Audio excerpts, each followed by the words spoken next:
Hello everyone, I am here to help you today. I know you use this video to fall asleep, so before that, like the video and subscribe to the channel.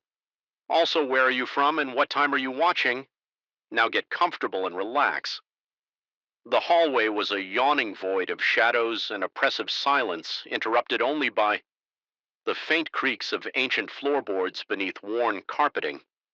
A single weak bulb flickered overhead, casting elongated shapes on the walls that quivered like living things. From the moment I stepped into that corridor, I felt an intruder, as though I had trespassed on a secret that the building itself did not want me to uncover. My chest tightened at the very air, heavy with neglect and old dust. Even before setting foot in my assigned room, the uneasy grip of the hotel's atmosphere sank hooks of dread into my mind and refused to let go. I had arrived late in the evening for a work trip, my itinerary too cramped to allow me the luxury of a modern hotel closer to the city center. The front desk clerk, with eyes that drifted to the floor more often than they met.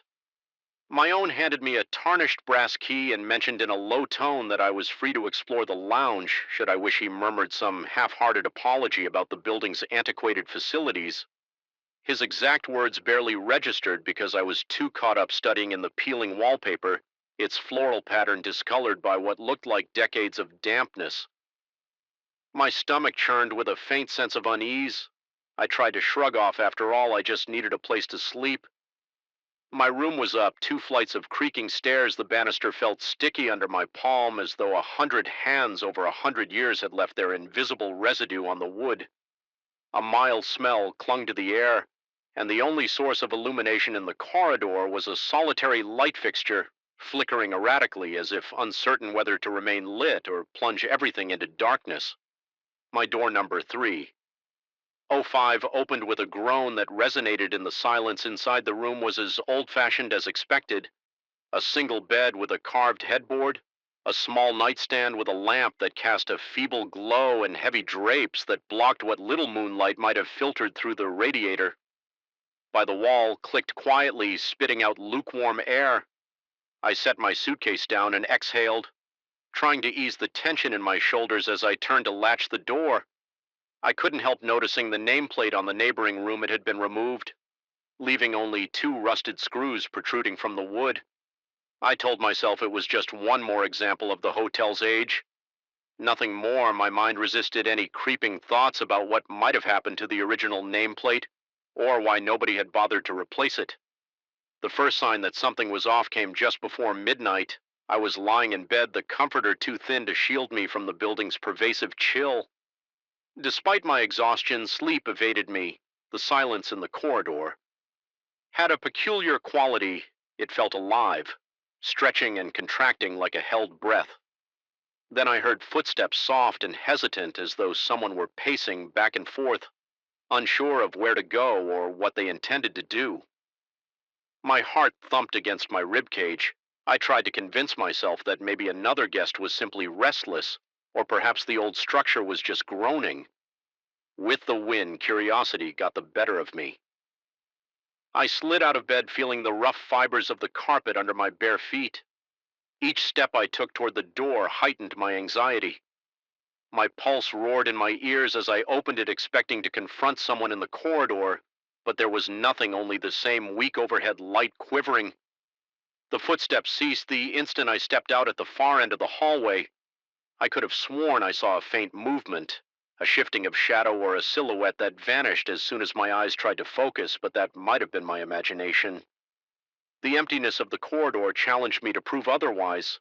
I closed my door softly, trying not to disturb whatever intangible presence might be lurking there. The second I turned around, I heard a slam. It came from the adjacent room, the one missing its nameplate.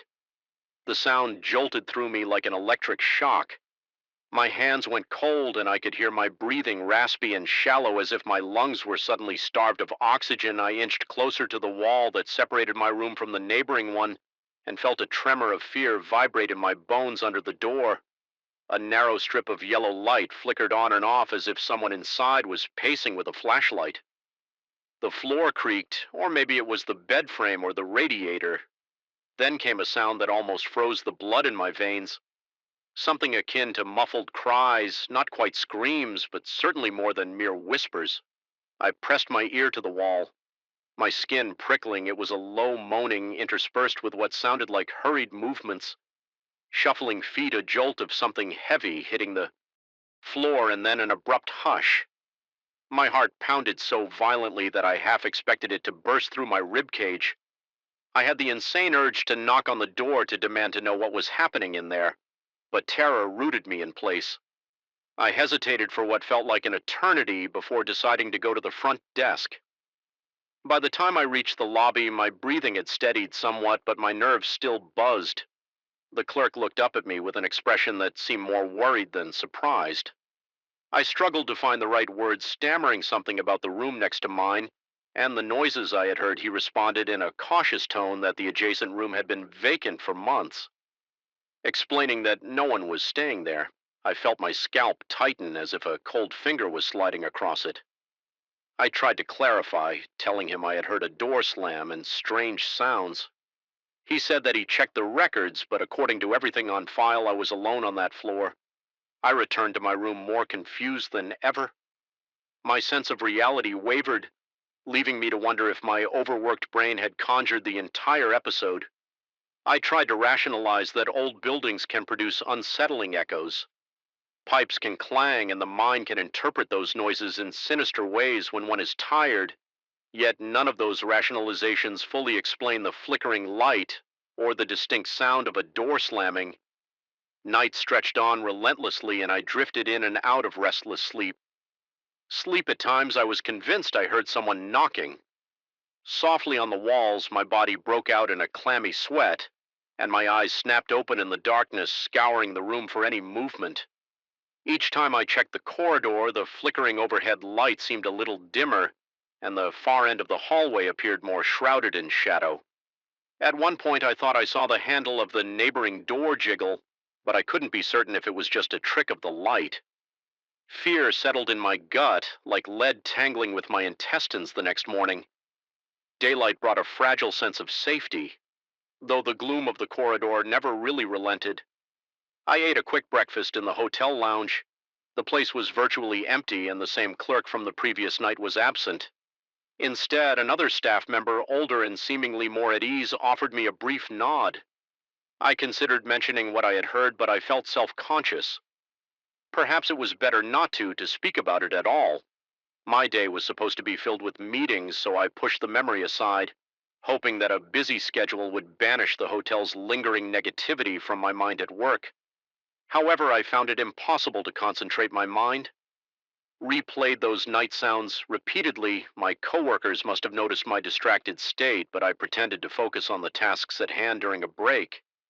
I found myself studying my reflection in the bathroom mirror. I looked pale and drawn with dark circles under my eyes that made me look older. A wave of restlessness prickled beneath my skin as if I could not escape the uneasy presence of that corridor, not even in broad daylight miles away from the hotel. By the time I returned in the late afternoon, the sun was already dipping toward the horizon, and the building's old windows reflected a Suan orange light that gave the structure a haunted quality. That evening, I tried to make sense of the situation by exploring the hallway more thoroughly. I paced from one end to the other, observing how the floor sagged in places and how the wallpaper buckled and curled at the corners. A few doors down, I noticed a small alcove with a dusty mirror and a table that looked centuries old as my gaze passed over the reflective surface. I swore I glimpsed a shape behind me, tall and indistinct, but when I spun around, there was only emptiness. The pounding in my chest felt almost unbearable at that point, and goosebumps crawled along my arms. The unsettling feeling of being watched was suffocating. I rushed back to my room with my pulse hammering in my temples. Later, as I lay there in the oppressive silence, I braced myself for another round of unexplained sounds. Sure enough, at around midnight, the footsteps began again. They were more insistent this time, like someone pacing in agitation. My palms went clammy and my breath caught in my throat. Then came the door slam, louder than before. I shot upright in bed. Heart lurching, a quick glance at my phone told me it was just past midnight. My mouth had gone dry and every hair on my body stood on end. Determined not to cower in bed, I inched toward the door with every nerve on high alert. The corridor light was even dimmer now, as if the electricity itself were being siphoned. Away by some unseen force, my heart drummed so loudly that it was a miracle I could hear anything else. Yet I did hear it muted, shuffling just behind the door of the vacant room. It sounded like a struggle or a frantic search. My instincts screamed at me to get away, but curiosity urged me to step. Closer, the handle of the door next to mine rattled, and then I witnessed something that made my stomach turn to ice. The door slowly inched open, though no one stood there to push it. I caught a glimpse of the interior, bathed in a flickering, sickly light. The shapes inside were vague, broken furniture, torn curtains, a long corridor of shadows that shouldn't logically exist. Given the room size, my heart thundered and a sensation like invisible hands clutching my chest robbed me of breath. Then, just as quietly, the door shut itself with a snap that reverberated through the hallway. In a rush of panic, I bolted to the stairs. My legs felt numb, barely able to support me as I stumbled down the desk clerk. The same subdued figure as my first night listened to my incoherent account with the blankest expression I could sense that he was uneasy. Though he tried to maintain composure, he stated again that the room in question had no guest, had not been rented for a significant period of time, and that if I was disturbed by noises, he could move me to a different floor. I sensed he was accustomed to hearing strange reports. I almost accepted his offer, but an odd determination flared within me. I felt a need to confront whatever was in that room, or else I'd remain forever haunted by the possibilities. So I declined his suggestion and thanked him. Feigning confidence I did not feel back in my own room, I resolutely locked the door and pressed my back against it.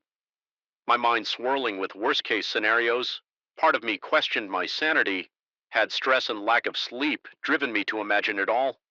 Could old Pipe's cunning, reflections, and the building's general disrepair here have conspired to trick me? But no, the memory of that door opening on its own would not be so easily dismissed.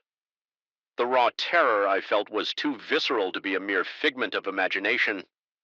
I decided to perform a small test. I wedged a chair under my doorknob to ensure no one or no thing could enter. Then I turned off the lights and pressed my ear to the shared wall. What I heard was faint but undeniable. Whispering a laugh language or an intonation I couldn't decipher. My heart pounded so hard my chest actually ached. There came a low scraping noise as though furniture were being dragged across the floor in that other room. With each scrape, my entire body tensed. A single bead of sweat trickled down my forehead, and my breath came in ragged pulls. The terror built to a crescendo inside me, a suffocating tide of dread. I felt as though the corridor walls were closing in, as if the entire hotel was breathing around me, filling its corridors with a malevolent presence. My nails dug into my palms, leaving crescents of pain that grounded me just enough to form a plan I would leave at first light. If the thing next door was determined to remain hidden, it could keep its domain, and I would not be the one to unravel whatever secrets haunted that space. But the night stretched on, refusing to end swiftly at some point. I must have dozed off because I woke to find myself lying on the floor with my back to the wall. A watery gray light filtered through the heavy drapes, suggesting dawn was on the horizon. My limbs were stiff and my neck ached, yet a curious sense of calm washed over me as I realized I had survived another round of those unsettling events without even changing out of my wrinkled clothes. I packed my suitcase, fumbling with the zipper because my fingers shook so badly my mind was set. I needed to escape the suffocating gloom of that hotel before it consumed my sanity. Entirely descending the stairs, I felt a heaviness behind me as though eyes were tracing my every step. But I resisted the urge to look back. Upon reaching the lobby, I found the desk empty except for a handwritten note propped up against a tarnished bell. It merely read that I could leave my key on the counter. Every fiber of my being wanted to run out the front door and never look back yet. A sliver of morbid curiosity made me glance once over my shoulder. There at the top of the stairs, I thought I glimpsed a faint shape, human-like, tall and distinct, and observing me with a stillness that spoke of unspeakable secrets. My chest tightened as a wave of apprehension rolled over me. I forced my gaze away and stepped through the exit. A cold early morning breeze hit my face, reviving my senses with its sharp bite, driving away. I couldn't shake the sensation that the entire place was some kind of living entity, that the vac room was a wound in its side, festering with something ancient and malevolent. Though I never gleaned its full nature or purpose, I have no desire to return and satisfy that curiosity. Even now, back in the comfort of my own home, I sometimes wake in the dead of night, convinced I hear hesitant footsteps pacing just outside my bedroom door. The memory forces my heart to hammer in my chest until I remind myself that I'm safe. Far from that place still, the impression lingers that whatever called to me from behind the vacant rooms, Doctor wasn't finished, and it may only be a matter of time before it finds a way to stretch its influence. Beyond those crumbling walls, it's a disquieting thought that has burrowed into my subconscious, ensuring that some night's sleep comes only after a final desperate reassurance that my doors are locked, my windows secured, and that the darkness beyond them is just emptiness, not a silent corridor of an ancient hotel waiting to reveal horrors best left unseen. I felt it the moment I stepped out of the elevator, an oppressive, almost tangible sense of isolation pressing in from every corner of the hallway. The overhead fluorescent lights buzzed faintly, casting a weak white glow over the silent corridor. It was already after 10 at night, and I had stayed behind to finish a crucial report my boss needed for the next morning. I'd worked late before, but something about the stillness of that particular evening felt ominous. From the start, I headed straight to my office, trying to ignore how each of my steps reverberated unnaturally along the walls. Usually, the hum of people talking on phones or walking to the break room offered some comfort, even late in the day, but that night, nearly everyone had gone home by 8, and I was the only person left on the entire floor. At least Lee, that's what I kept telling myself inside my office. I flipped on the overhead light and tossed my jacket on the back of the chair. The stale air felt heavier than usual, almost as though the ventilation system had shut down my shirt, clung to my skin, and a thin film of sweat already formed at my hairline. With a sigh, I dropped into the seat in front of my computer, determined to push aside the uneasy feeling and get my work done. Minutes stretched on in silence, broken only by the soft clicking of my keyboard and the ticking of a wall clock that sounded unnaturally loud in the void. I tried to focus on the spreadsheet, but my thoughts wandered. Every so often, I found myself glancing at the open door, convinced I'd heard a rustle or a creak in the hallway. Each time I saw nothing but a strip of fluorescent light falling across the vacant corridor. My heart pounded a little harder every time I looked. It was as if my body was bracing for a sudden appearance, someone or something stepping into view. But each time I checked, I was alone. After about an hour of this strained concentration, I decided a cup of coffee might help settle my nerves. I told myself that caffeine would ground me, keep my mind alert, and maybe chase away the growing anxiety constricting my chest. I stood up, trying not to focus on how the silence made even the rustle of my pant legs seem unnaturally loud. My pulse felt heavier than usual, and I realized I was short of breath, as though I'd been running. Reaching the hallway, I was struck by a weird echo of my footsteps. The corridor stretched out with pale fluorescent lights reflecting off the highly polished floor, giving everything a sickly sheen. As I approached the large glass window near the break room, I caught my own distorted reflection. But then I noticed a second figure, some shape behind me, standing still as if it were staring straight into my back. Alarm shot through me in an instant, sending cold shockwaves to my fingertips. My breath caught in my throat, and my heartbeat hammered violently in my ears. I whirled around, nearly stumbling, but the space behind me was empty. Just the same stretch of hallway I'd walked down for a moment. I remained rooted to the spot chest, rising and falling in quick, shallow gasps. The corridor was unoccupied. The overhead lights illuminated plain walls without any shadows that might explain what I had seen.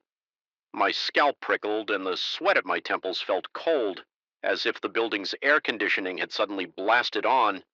But I heard no roar from the vents, telling myself that maybe my eyes had played a trick in the reflection. I forced my legs to move toward the break room. The sensation that something or someone was observing me didn't fade. My every step felt like a performance for an audience hidden just out of sight. The coffee machine was the only source of noise when I arrived. The mechanical hiss and gurgle as it brewed a fresh cup. I focused on that sound, trying to pretend I was just another late-night worker in an ordinary office scenario, but the hairs on the back of my neck refused to lie flat. My mouth felt parched tongue sticking to the roof, so I gulped water from the faucet while the coffee finished. When the machine beeped, I took the hot cup and made my way back to my office. I tried to calm myself by mentally recapping deadlines and tasks for the rest of the week.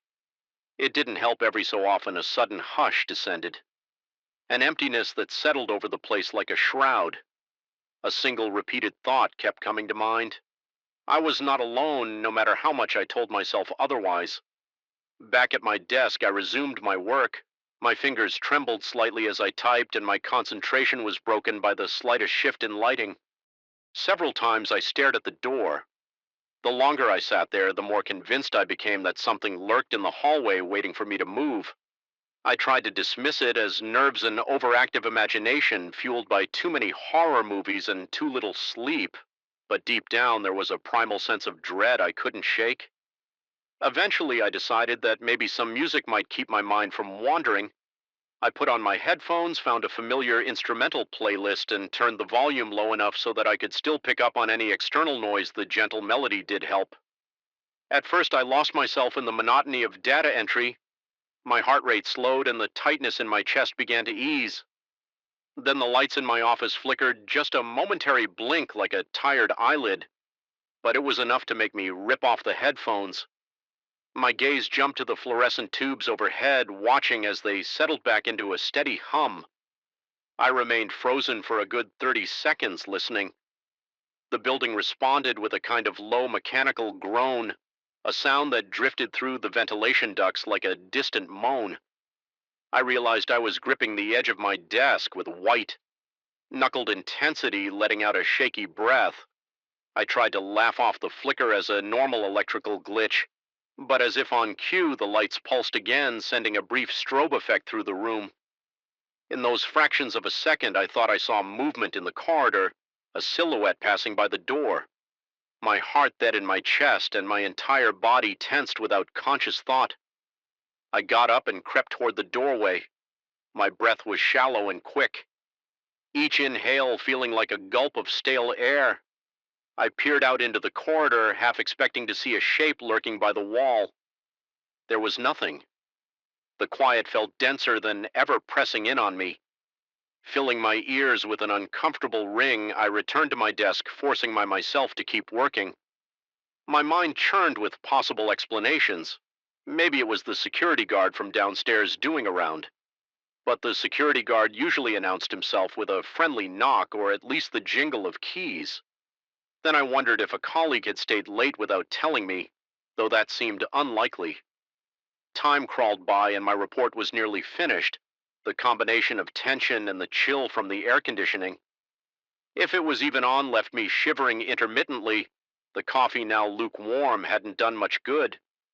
My palms were sweaty, leaving faint smudges on my mouse.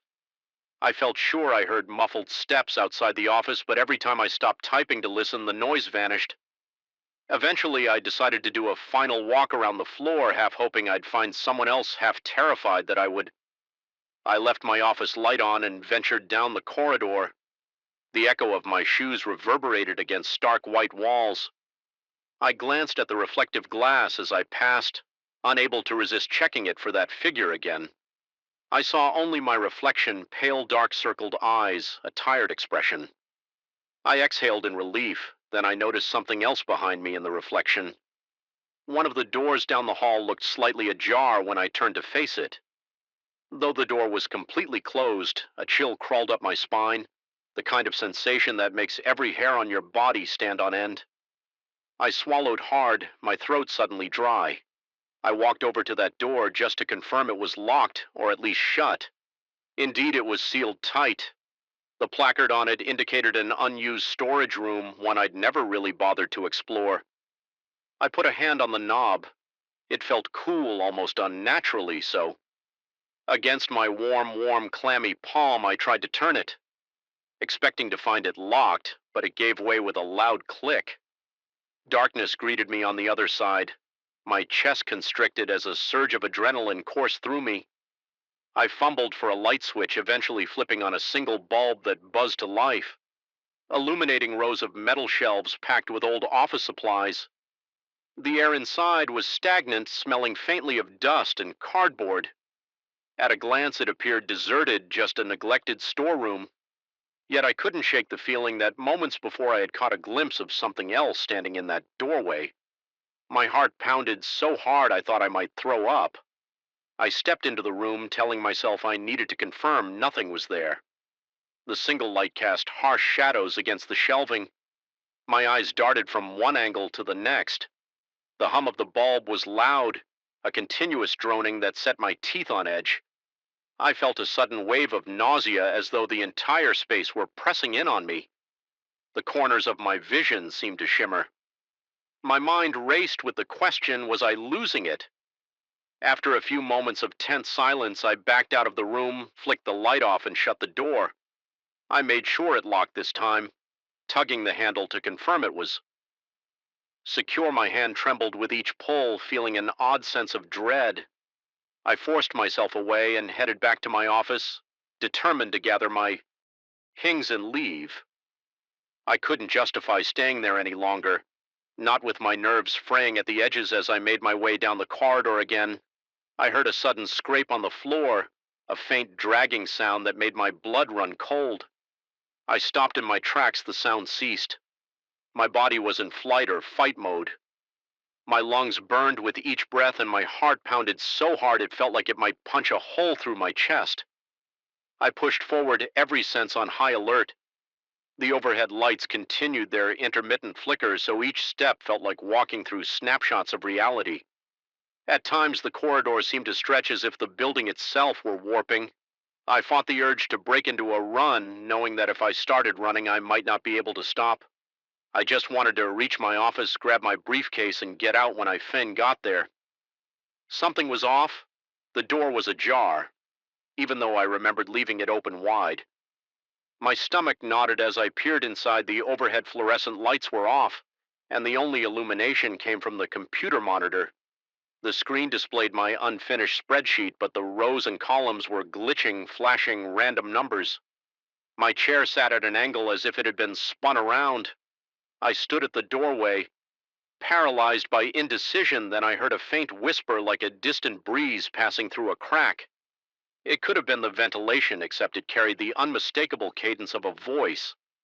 The blood drained from my face, and I felt rivulets of sweat roll down my temples. My eyes darted around the dim office, searching for an explanation. My breathing was loud in my own ears, ragged and shallow. For a moment, I questioned whether I was physically safe. Was it a stranger who had wandered in, or something I couldn't understand? A primal instinct roared in my mind, telling me to get away from that office. But my bag and keys were inside, and I refused to leave them behind. Summoning courage from the pit of my stomach, I stepped into the darkness, heart drumming like a warning. My hand groped along the wall until I found the light switch.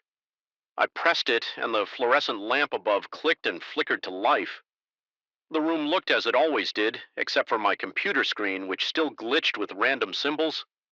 Then in the reflection of the monitor, I saw the silhouette again, standing directly behind me. The color drained from my vision. My lungs seized. I whipped around, a strangled gasp escaping my lips. Nothing was there. I backed up against my desk, knocking some papers to the floor. The tension in my muscles was so severe I thought I might collapse under the weight of it. With trembling hands, I forced myself to shut down. The computer grabbed my bag and stumbled into the hallway. The corridor lights flickered in that same erratic pulse, as though they were timed to the pounding of my heart. I made a beeline for the elevator, not daring to look into the reflective windows or the dark corners of the hallway at the elevator doors. I slammed the call button repeatedly. The wait felt interminable. Each second stretched on as I struggled to keep my composure. I thought I heard footsteps behind me again, but I refused to turn around. Every instinct telling me that if I looked, I'd see something I didn't want to see. When the elevator finally arrived with a sterile ding, I nearly leapt inside and jabbed the button for the lobby. The doors slid shut, sealing me in a small fluorescent lit box that felt almost as claustrophobic as the corridor. The overhead light was harsh. making the sweat on my face glisten. I stared at the digital floor numbers descending, counting them down in my head like a survival mantra. On the fifth floor, the elevator abruptly lurched as though it might stall. My breath caught in my throat. Panic swarming in my mind, I prayed it wouldn't trap me between floors. A chill ran through my body as the elevator groaned and resumed its descent. I exhaled shakily by the time the doors opened onto the lobby. My legs felt weak and my shirt was damp with sweat. The security desk at the ENT entrance was empty, though usually someone was there. 24/7, my boss had earlier sent a text about the guard stepping away for a short break, so I rationalized it was normal yet. The emptiness echoed with menace. I crossed the lobby as quickly as I could without breaking into a sprint. The automatic doors slid open to a mercifully quiet street, bathed in the low glow of street lamps. Outside, the cold night air slapped me in the face, and I gulped it down. Trying to calm the tremors in my body, I hurried to my car, fumbling with my keys. My hands shook uncontrollably, and each breath burned my throat. Once inside, I locked the doors immediately. My shoulders sagged in relief. But my pulse refused to slow. I stared at the looming shape of the office building in the rearview mirror. It stood tall and dark, with only a few lights on each floor, indicating some lingering electrical presence. For a split second, I thought I saw a silhouette in one of the windows, perhaps on my floor, watching me with unwavering intensity. A sick dread churned in my stomach, and I tore my gaze away. Starting the engine as I drove home, my mind churned with questions and fears, replaying every flicker of movement, every suspicious sound. Was it all just exhaustion and an overactive imagination? Or did I truly see something my rational mind fought to categorize it as a product of stress? But the primal terror that had overtaken me refused to yield. All I knew was that the building, once mundane, now felt haunted by an oppressive force that defied logic. Arriving at my apartment, I parked, got out, and forced myself not to look over my shoulder, fighting the creeping paranoia that something had followed me. My skin prickled with the lingering sensation of being watched inside. I double-checked the locks on every door and turned on every light. A cold sweat dripped down the back of my neck as I tried to steady my ragged breathing. I could still feel the adrenaline pulsing through my veins, my muscles twitching with residual panic. I tried to distract myself by flipping on the TV, but the chatter from the screen only reminded me of how alone I felt. My reflection stared back at me from the dark window behind the couch, and for a split second I imagined seeing that silhouette again, hovering close. My chest tightened until I forced myself to blink, reminding myself I was safely at home. Yet no matter how much I reasoned that it was all in my head, the fear lingered, an aftertaste of dread that refused to go away. Even as I settled into bed hours later, every creak of the apartment building set my pulse racing. I kept the light on in the hallway, unable to face complete darkness that night. Sleep came only in fits, broken by nightmares of silent corridors and reflexions that moved independently. Since then, I've questioned my own sanity more than once.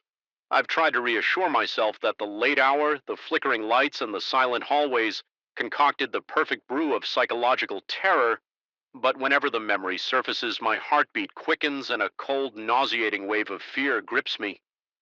Part of me knows there was something in that office building that night, some presence I can't identify or rationalize away, and even though I escaped, the memory of it clings to me, whispering in the back of my mind that the boundary between what's real and what's imagined isn't nearly as solid as I once believed. I still work at the same company, though I've made it a point never to stay past 7 whenever I find myself near that reflective window after dusk. I can't help but avert my eyes, terrified of what I might see behind me. And some nights when I'm alone at my desk, I swear, I feel a prickling gaze boring into the back of my neck. A voice in my mind begs me to turn around, but I refuse, gripped by the certainty that if I look, that figure will be waiting silent and motionless, just as it was in the reflection, daring me to confront a terror that defies any explanation I can bear to live with.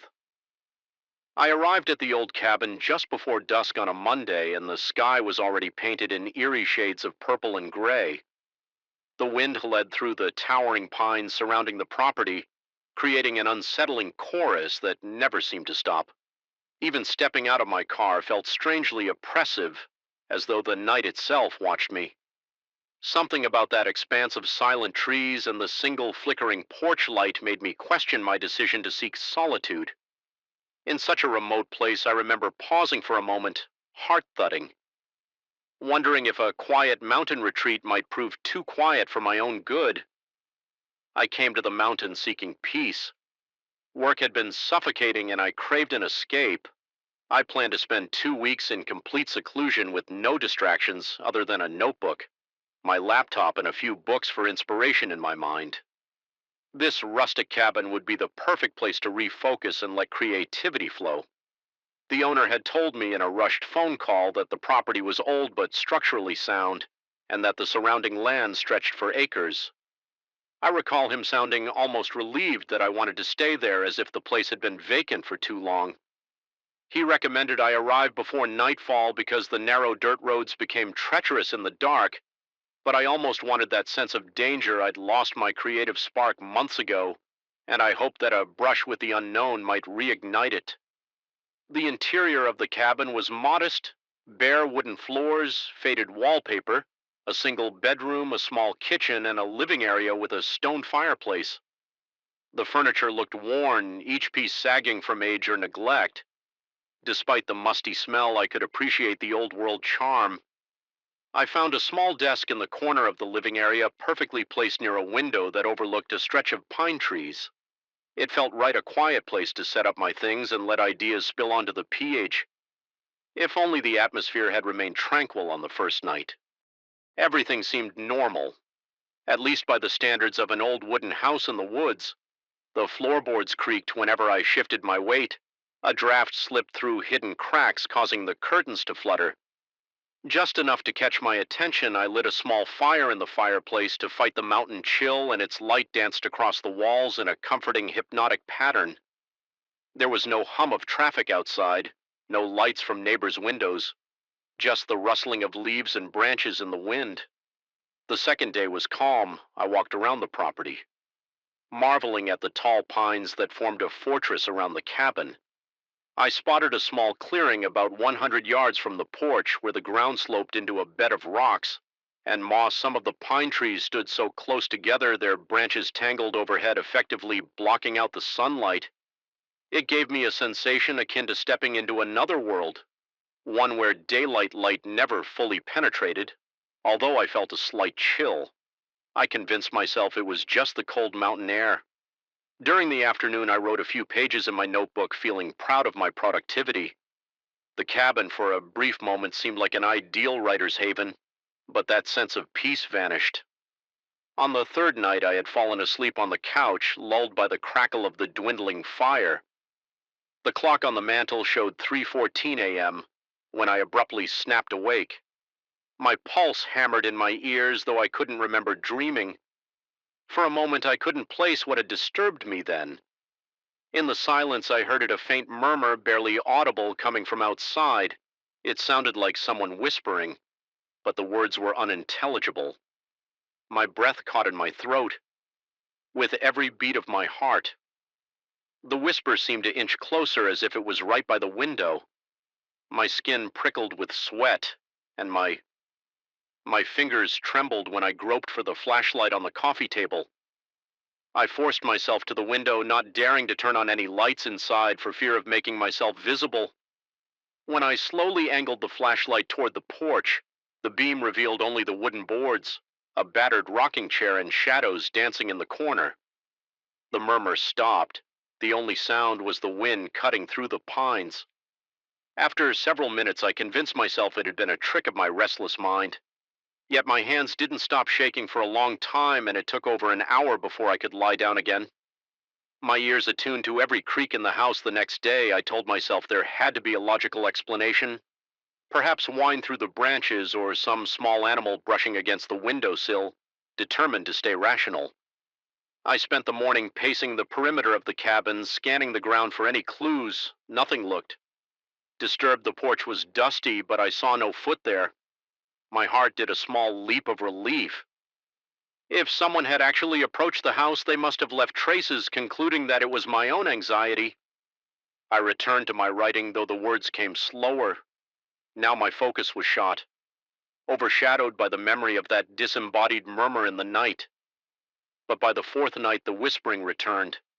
I was in bed this time, jolted awake around the same hour by the same low, urgent sound. It was distinct enough to raise the hairs on the back of my neck.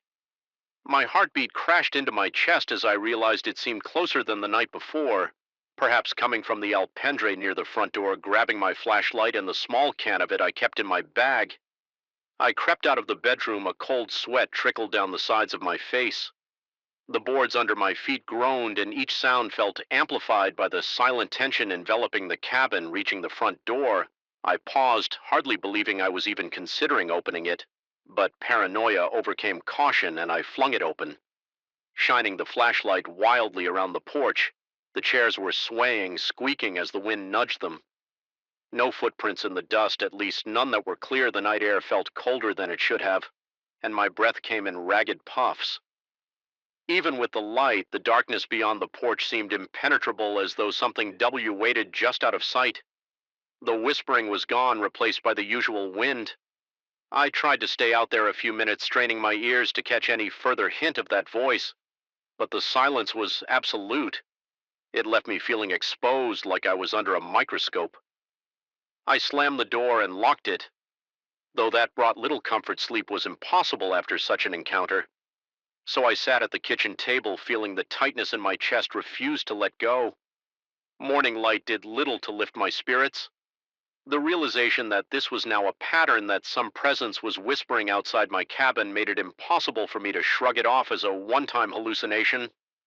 I scrutinized every inch of the yard with a kind of desperate vigilance. It was then I found footprints in a soft patch of earth near the pines. They were not well defined, more like partial impressions, possibly made by bare feet, but I couldn't be certain. They LED around the corner of the cabin, then vanished into the brush. My stomach flipped at the sight. I told myself they could be old prints, maybe left by hunters or hikers who had once passed through. Yet the dread in my veins told me otherwise. For the remainder of that day, I couldn't concentrate. Every rustle of leaves, every scrape of branches against the roof, every subtle thump inside the walls became magnified in my mind. My chest felt tight. My breathing came shallow and quick. I paced back and forth, gripping my canave as though bracing for an intruder. The vast emptiness outside wasn't calming anymore. It was suffocating. I felt as though unseen eyes lurked behind every tree trunk. The mounting anxiety distorted my sense of time, too. Afternoon stretched into evening, and I found myself drinking cup after cup of coffee, trying to stay vigilant and sharp my senses. By the fifth night, my mental state was so frayed that even the faintest noise made me jump. I stayed by the window, hand trembling against the flashlight, waiting for the slightest sign of movement. The sawing wind among the pines turned into an unholy chant in my ears. I kept imagining shapes slithering through the shadows. My heart thudded so violently it felt like it might bruise my ribs at around 3 a.m. I had taken to checking the clock obsessively. The whispers began. This time they seemed to come from multiple directions, moving around the cabin walls with an unnatural fluidity. I felt dizzy with terror. My fingers went numb around the flashlight as I pressed my ear to the window, trying to make sense of the words. They had no clear meaning, just a collection of half-formed syllables that sounded both frantic and oddly melodic. There was a moment, no longer than a few seconds, when I froze and was convinced something peered at me through the window. My eyes latched onto a faint shape I could just barely make out beyond the glass. My breath caught in my throat. The silhouette was gone, almost as soon as I registered it slipping out of sight with a quiet that felt deeply wrong. My skin felt clammy, and a wave of nausea rolled through my stomach. I stumbled back, nearly dropping the flashlight, frantically shining it outside, but all I saw were swaying branches. I barely slept after that. I sat in an armchair, Kane resting on the cushion next to my thigh. Every muscle in my body tensed for a threat I couldn't fully identify. If the sun hadn't risen, I might have lost my grip on reality altogether. When dawn finally broke, I felt a surge of relief so profound I almost cried. The idea of spending another night in that cabin with something stalking around the perimeter, whispering incomprehensible words, became unthinkable. That morning I made the decision to leave early. The original plan was to stay 2 full weeks, but my nerves were too shaken I couldn't focus on work, and any creative spark I might have gained was drowned out by raw terror. Packing my belongings was a hurried affair. I stuffed clothes and notebooks into my suitcase without care. My heart thrummed steadily, adrenaline surging with the sense of an impending deadline.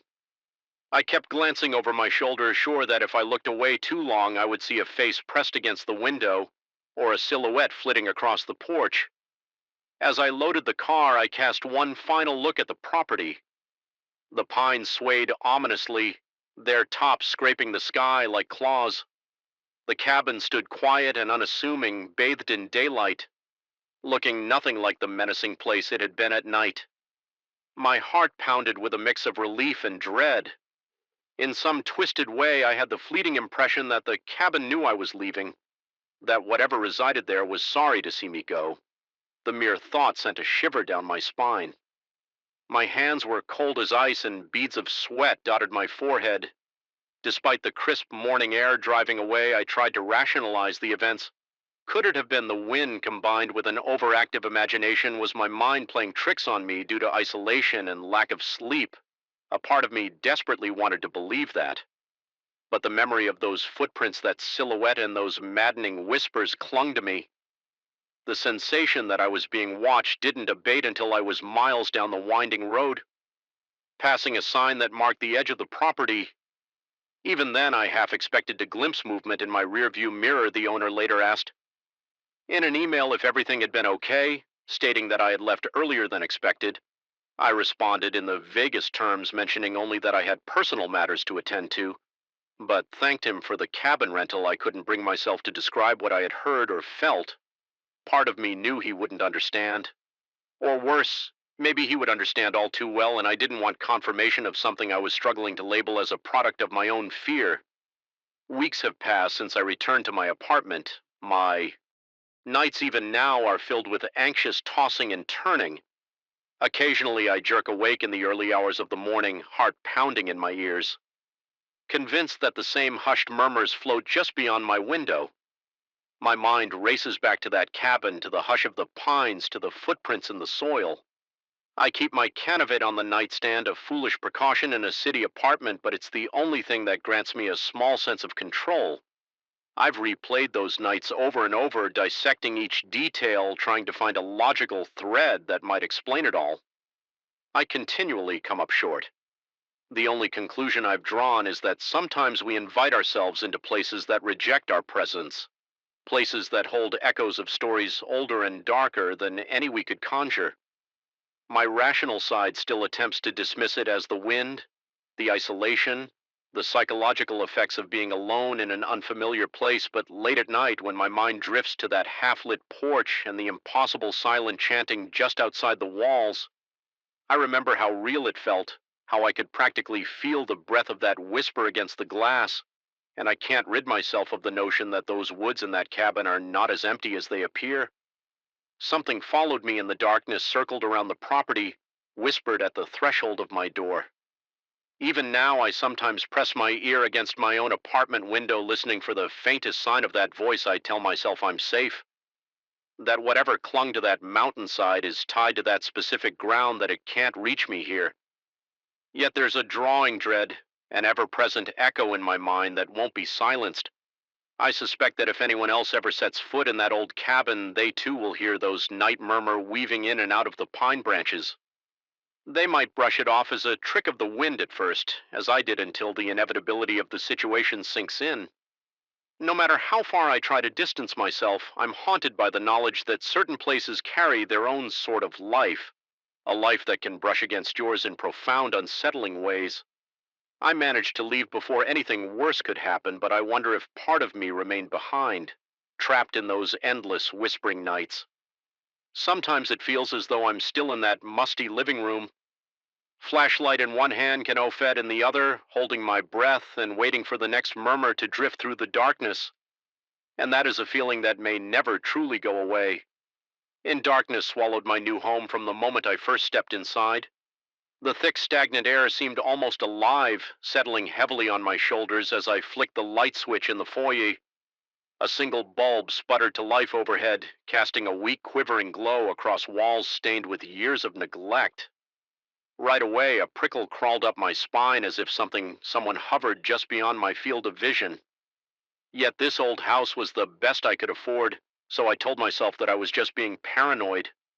I remember letting out a long breath as I locked the door behind me, uncertain whether I felt secure or as though I just sealed myself in with something unnamed and waiting.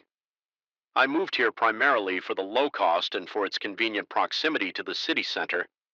The house, a once stately Victorian with a tall, sagging roof and peeling paint, sat on a quiet street, within walking distance of shops, restaurants, and my workplace on paper. It was ideal. Cheap, accessible, large enough for me to have an office on the ground floor, but the instant I walked in, I sensed that the interior was wounded by time and secrets. The floorboards in the hallway creaked under my weight, releasing puffs of dust as though exhaling the memories of previous tenants. Despite my unease, I forced myself to consider practicalities. Minimal commute, more space, and a price so low it almost felt like theft. Unpacking my few belongings kept me distracted during the first 2 days. I was determined to make this place feel like home, so I scrubbed the surfaces, removed battered curtains that are of mothballs, and opened the windows to let in fresh air. Each room had its own peculiar odor, an earthy mix of mildew and stale perfume that no amount of cleaning seemed to erase. The house responded to my presence with deep groans at night, as if the wood and stone were shifting in protest. I tried not to dwell on those noises, rationalizing them as normal in any old structure. Then came the third night I had fallen asleep around 10 o'clock, exhausted from rearranging furniture and dealing with a leaky faucet in the upstairs bathroom. Sometime after midnight, I was ripped from a dreamless slumber by the sound of a door slamming shut. Downstairs, my heart fluttered in my chest, jarring me awake so abruptly that at my head spun. It wasn't a subtle noise. It resonated through the entire house, echoing up the staircase and rattling the frames on the walls. I thought perhaps I'd left a window open somewhere and a gust of wind had caught. A door, that's what I told myself as I got out of bed, ignoring the cold sweat that dotted my forehead as I slipped into my slippers. The silence thickened. There was no sign of wind, no whisper of an open window. The house was as still as a tomb. My mouth went dry and I had to force down a lump in my throat carefully. I opened my bedroom door, pausing when I noticed the hallways. Darkness seemed even denser than before. Every hair on my arm stood on end. The old boards groaned beneath my feet, each step echoing like a lament. Reaching the top of the stairs, I flicked the switch on the wall and a single overhead bulb cast a sickly glow, revealing the narrow staircase leading down the wood looked damp, the steps worn, smooth by decades of foot traffic. Descending slowly, I heard no further noises, but the tension in the air made it hard to breathe. The living room to my left stood still and gray in the gloom. I glanced toward the front door. Still locked, the small window by the entry did not reveal any movement outside. I took a shaky breath, walking through the dining area and the kitchen at the back. Every door, including the one leading to the backyard, was locked from the inside with no sign of forced ENT entry. My heart pounded harder. Logic told me there was no one else inside. Yet I felt a presence so tangible I nearly stumbled. A quick look at my watch showed it was just after 2 in the morning. I decided to head back upstairs forcibly, calming my thoughts by telling myself I'd been dreaming, or maybe a window had slammed shut and latched itself. But as I returned to the base of the stairs, I froze. The door to my room, where I had just come from, stood firmly shut. I knew I had left it open. My pulse thundered in my ears as I reached for the banister. That door had been ajar. I was certain the hair on the back of my neck stood stiff, and I felt a trickle of sweat roll down my temple. Moving quietly, I crept up each step with each footfall. The sense of being watched intensified. My fingers trembled as I touched the doorknob to my room. The metal felt strangely warm, as though someone had just grasped it from the other side. I attempted to steady my breathing as I stood there. The knob jerked subtly in my hand, twisting under my palm, No push accompanied. The twist just that terrifying rotation as if invisible fingers were testing it. My throat went tight, and for a few seconds I couldn't do anything but watch the metal spin in place. Moving as though guided by an unseen hand, I whispered to myself that I had to stay calm, that maybe the old mechanics of the door were sticking. But even as I tried to rationalize it, I felt my chest constricting my lungs, desperate for a proper breath. My heart hammered so forcefully that each beat felt like a strike against my ribs. Finally, I mustered the nerve to push the door open. The room beyond was empty, illuminated by a single lamp I had left on the window was shut. The curtain still, and not a single shadow flickered. Shaking, I closed the door behind me, turning the lock before pressing my back against the wood. I listened intently for several minutes, hearing only the unsteady rhythm of my own breathing. Then gradually exhaustion and a creeping sense of normalcy lulled me into an uneasy sleep the next morning. The events of the night seemed hazy, like a nightmare that lingered at the edge of consciousness. I went about my day intentionally avoiding the darkest corners of the house. My routine was ordinary. I brewed coffee, checked work emails, and showered in the daylight. Everything looked merely old and in need of renovation, not necessarily haunted or dangerous, yet a persistent anxiety gwed me, making even mundane tasks feel loaded with dread. I told a coworker over the phone that I was adapting to the house's quirks. I said it with a laugh that sounded forced, hoping the conversation would convince me to believe my own words. That evening, I tried to find some records about the house's history at the local library. My research turned up vague hints of prior owners selling it, quickly never staying more than a few months. One source implied the building had been used as a boarding house decades ago, but no official documentation confirmed that. A neighbor I encountered on my way home mentioned in hushed tones that the house had a reputation for giving people the creeps. She quickly changed the subject, though, and diverted the conversation to more neutral territory. I sensed she didn't want to talk about it further as darkness fell again. My nerves started tingling with anticipation. I left all the downstairs lights on, determined not to let my imagination run wild in the shadows. I checked every door and window, testing the locks multiple times. Despite these efforts, an unease settled in my stomach like a knot. My mind wandered, replaying the twisting doorknob over and over, amplifying the memory until it felt like a threat I couldn't escape when I finally went to bed. Exhaustion fought with apprehension, but eventually sleep seized me. The night was silent at first, so silent that my ears strained against the absence of noise. Then a soft thumping began like a muffled knock. It was so faint that at first I believed it was my pulse pounding in my ears, but as it grew louder, I realized it was coming from behind the walls, moving at irregular intervals, sometimes times near my headboard, sometimes seeming to shuffle toward the ceiling. My body tensed, and I felt the hairs on my arms prickle again. My breath stuttered in shallow gasps. I wanted to jump out of bed, but I couldn't summon the courage to fling my door open and chase the sound in the dark. Instead, I lay there skin clammy, waiting for morning. Eventually, exhaustion overtook me, and I drifted into a restless nightmare, fueled sleep over the next several nights. The strange incidents compounded. The faint thumping evolved into scratching sounds emanating from behind the walls. A rancid odor began to waft through the kitchen whenever I flicked on the light, only to vanish moments later. A cold spot developed in the upstairs hallway directly in front of the door to a small linen closet. Each time I passed it, my breath turned to fog in the air, and my body was racked by violent shivering. I considered whether there could be mold, a draft, or a hidden vent, but nothing logical accounted for the intensity or suddenness of that chill one evening as I approached the closet to investigate. My flashlight flickered erratically, casting wild shadows across the walls. A buzzing sensation coursed through my arm, making me drop the flashlight before I could pick it up. The closet door rattled violently. My knees nearly buckled with fear, and my heart pounded so hard that black spots danced in my vision. I retreated to my bedroom, slamming the door. My hands trembled so badly I had trouble locking it. I could feel it tingling under my skin as though adrenaline surged through every cell. Making me lightheaded in that moment, I recognized that it wasn't just the house's age.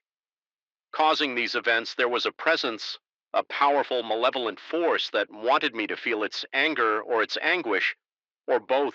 I started questioning my own sanity, wondering if stress was leading me to hallucinations. My job had been intense lately, and money was always tight, so maybe my nerves were frayed, yet as much as I tried to dismiss the events, the physical sensations were too real. The doorknob turning in my hand, the freezing cold spot, the nauseating stink that came and went with no trace. Each of those experiences left me drained on edge, convinced that something beyond the realm of explanation was targeting me. One particularly harrowing night, I woke around 3 in the morning to the sounds of frantic movement downstairs. It resembled heavy footsteps pacing through the living room, accompanied by muffled bangs as if furniture was being shoved or toppled. Despite how terrifying that might have been for anyone else, a strange cold determination settled over me. I decided that I couldn't keep cowering in my room. I picked up a metal flashlight, my only real weapon, and forced myself to descend the stairs. My heart thundered, my breathing quick and shallow. My palms left sweat stains on the flashlight's grip. When I reached the living room, I found it in perfect order. No chairs overturned, no furniture moved, not a single rug out of place. The only sign of disturbance was the thick coat of dust, dancing in the beam of my flashlight as though the air had been violently stirred just moments before then. From the corner of my vision, I saw a shape flicker by the window, a human-like silhouette that vanished the instant I whirled around to confront it for one heart-stopping second. I thought I felt something brush against my shoulder. A breath of cold air slid across my neck, and I let out a shuddering gasp. My stomach twisted with revulsion, and I nearly stumbled backward, my legs weak from fear. I spent the following day in a stupor, eyes blurry from lack of sleep, nerves so frazzled that even the hum of the refrigerator made me jump. I remember telling a friend on the phone in as casual a tone as I could manage that maybe it was time for me to contact someone with expertise in these matters. My friend suggested over the phone in a vague, uncertain way that I might want to have the house inspected for structural issues, or to see if there was some scientific explanation, though. He didn't say the words out loud. I sensed he suspected something else might be going on. Perhaps something best handled by a medium or a spiritual healer after hanging up. I felt a surge of desperation. I could not continue living like this. Before I could act on that desperation, the house made a move of its own. Late that afternoon, an oppressive feeling of dread overwhelmed me as I walked into the upstairs hallway. The cold spot was back stronger than ever, and I was hit with the unmistakable sense of being watched. It felt as though eyes were boring into my back. Following my every move, I spun around. Around, seeing no one but the linen closet door creeped open on its own, revealing shadowy darkness within. A foul stench billowed out, making my stomach churn. My flashlight flickered again, the beam dancing on shelves lined with old towels. Something behind those towels drew my focus, a section of plaster that looked uneven, almost wet. My pulse quickened as I reached out. Pushing the towels aside, the plaster practically crumbled at my touch, closing a narrow gap in the wall. It was pitch black, but the smell was stronger here. Decay mingled with something sour. I shone the flashlight, and the beam landed on a small recess where something glinted. Steeling myself, I reached in and pulled out a dusty metal box. The lid was slightly ajar. Inside were yellowed photographs, letters, and bits of tarnished jewelry. The letters were written in a neat hand, detailing repeated experience. S in the house footsteps, whispers at night, doors slamming. It was as though I was reading my own account, but from someone who had lived here decades before me. A wave of nausea hit me. My vision blurred momentarily, and my heartbeat accelerated so violently I thought I might faint. The letters ended abruptly, with the writer explaining they were leaving the house for good. No mention of what they believed was tormenting them. Only that they couldn't bear it any longer. Their parting note read in scrolled handwriting that if anyone found this box, they should do the same. My chest felt tight, and I forced myself to breathe slowly to avoid spiraling into a panic attack. I realized then that I wasn't just reading a relic of the past, I was confronting my own terrifying present. A wave of dread poured through me, cold as ice water. The words felt like a direct warning from someone who had endured what I was enduring. The walls seemed to close in, and every sound in the house magnified the drip of the faucet, the hum of the electricity, the frantic pounding of my heart, clutching the box. I made a decision I would not let this presence consume me with fear. It was time to go. I gathered the items that mattered most. My wallet phone, a change of clothes. The rational part of my mind told me to grab more, but I didn't dare stay a minute longer than necessary. My lungs felt like they were on fire. From panting in short, sharp bursts with trembling hands, I walked down the stairs half expecting the door to the outside to slam shut or lock itself, but it didn't. There was only a quiet sense of anticipation in the air, as if the entity within the walls was watching to see if I would run or stand my ground. When I reached the front door, I felt a final rush of cold behind me, a presence so close it sent goosebumps rippling across my skin for the briefest moment. I sensed something looming over my shoulder, an unseen shape that radiated malice and desperation. My heart thudded painfully, and I gripped the doorknob, flinging the door open with more force than necessary. It crashed against the wall, letting a flood of cool night air wash over me like a cleansing wave. I stepped outside and turned to face the interior. In the glow from the streetlight, the foyer looked innocently old, just a worn entryway in a house that needed care. Yet I knew what lay beyond that veneer. There was a malevolence in those walls that no amount of renovation could erase. Even standing on the threshold, my skin prickled, and the small hairs at the back of my neck stood on end. It felt like the house itself was breathing slowly, a living, pulsing entity resentful of my departure.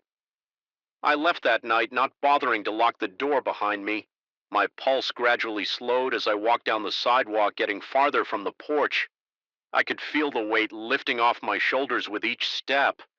Yet even now, I can't completely shake the oppressive sensation that clung to me during those final moments.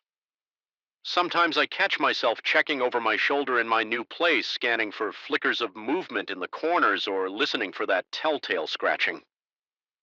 Behind the walls, a part of me fears that if I stop being vigilant, whatever lurked in that house will find me again, or that I might discover one day it never really let me go.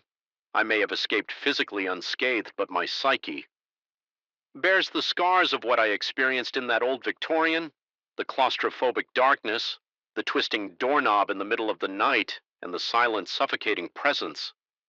Behind the walls remain lodged in my memory. I still can't explain what happened in that place, whether it was some restless spirit or just my overwrought mind.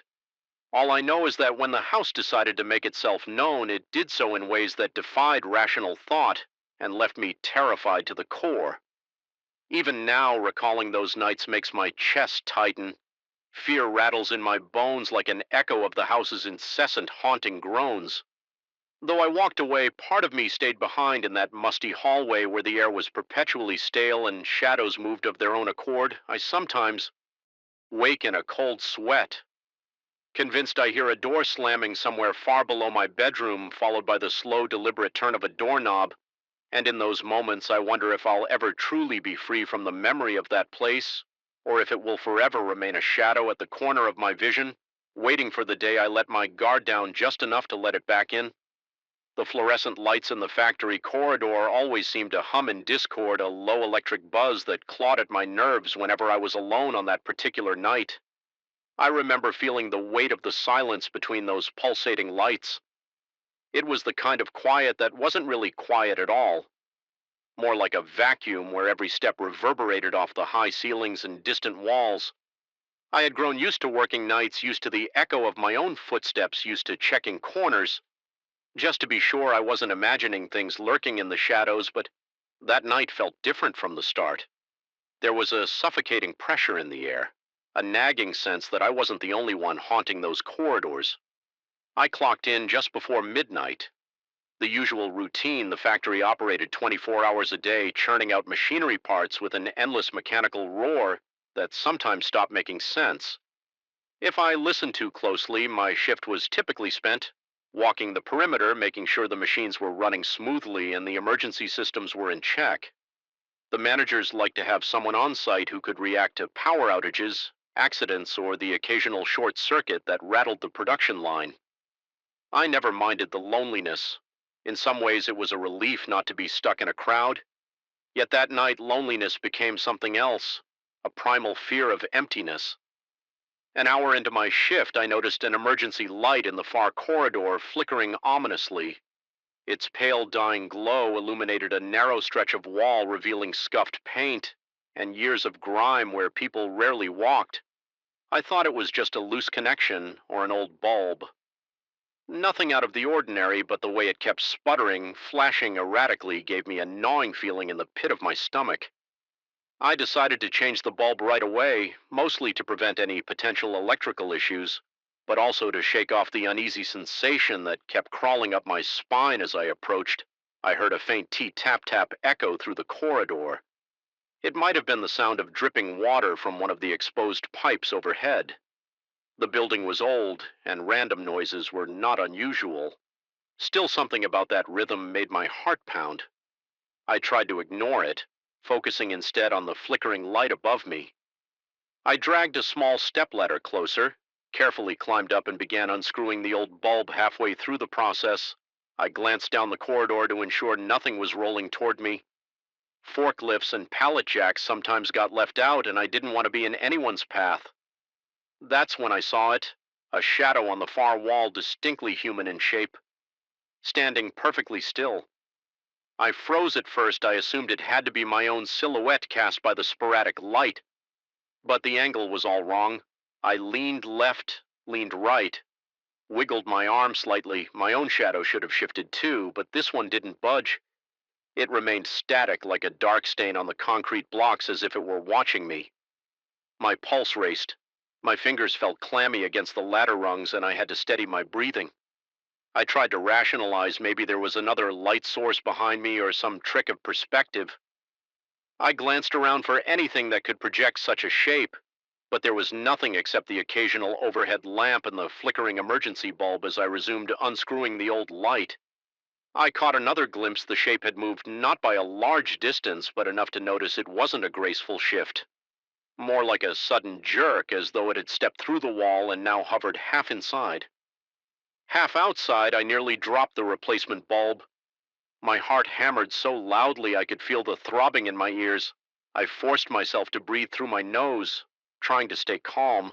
The bulb needed to be replaced, so I focused on that task, thinking that once I had a steady light, I could get a better look the moment I fit the new bulb in its socket and twisted it tight. The corridor lit up in a harsh fluorescent wash. I looked back at the wall. The shadow was gone. Every hair on my body stood on end. Even though the shape had vanished, I felt sure that I was not alone. The corridor seemed to breathe in unison with me, as if alive and aware. My palms were slick with sweat, and my heartbeat pounded in my throat. I told myself that exhaustion was playing tricks, that maybe I needed a break, but I couldn't shake the lingering dread that clung to me like a second skin. I climbed down and returned the ladder to the maintenance closet. On my way, I passed one of the break rooms. A coworker was inside finishing a cup of coffee. He gave me a quick glance and asked, indirectly, if I felt okay.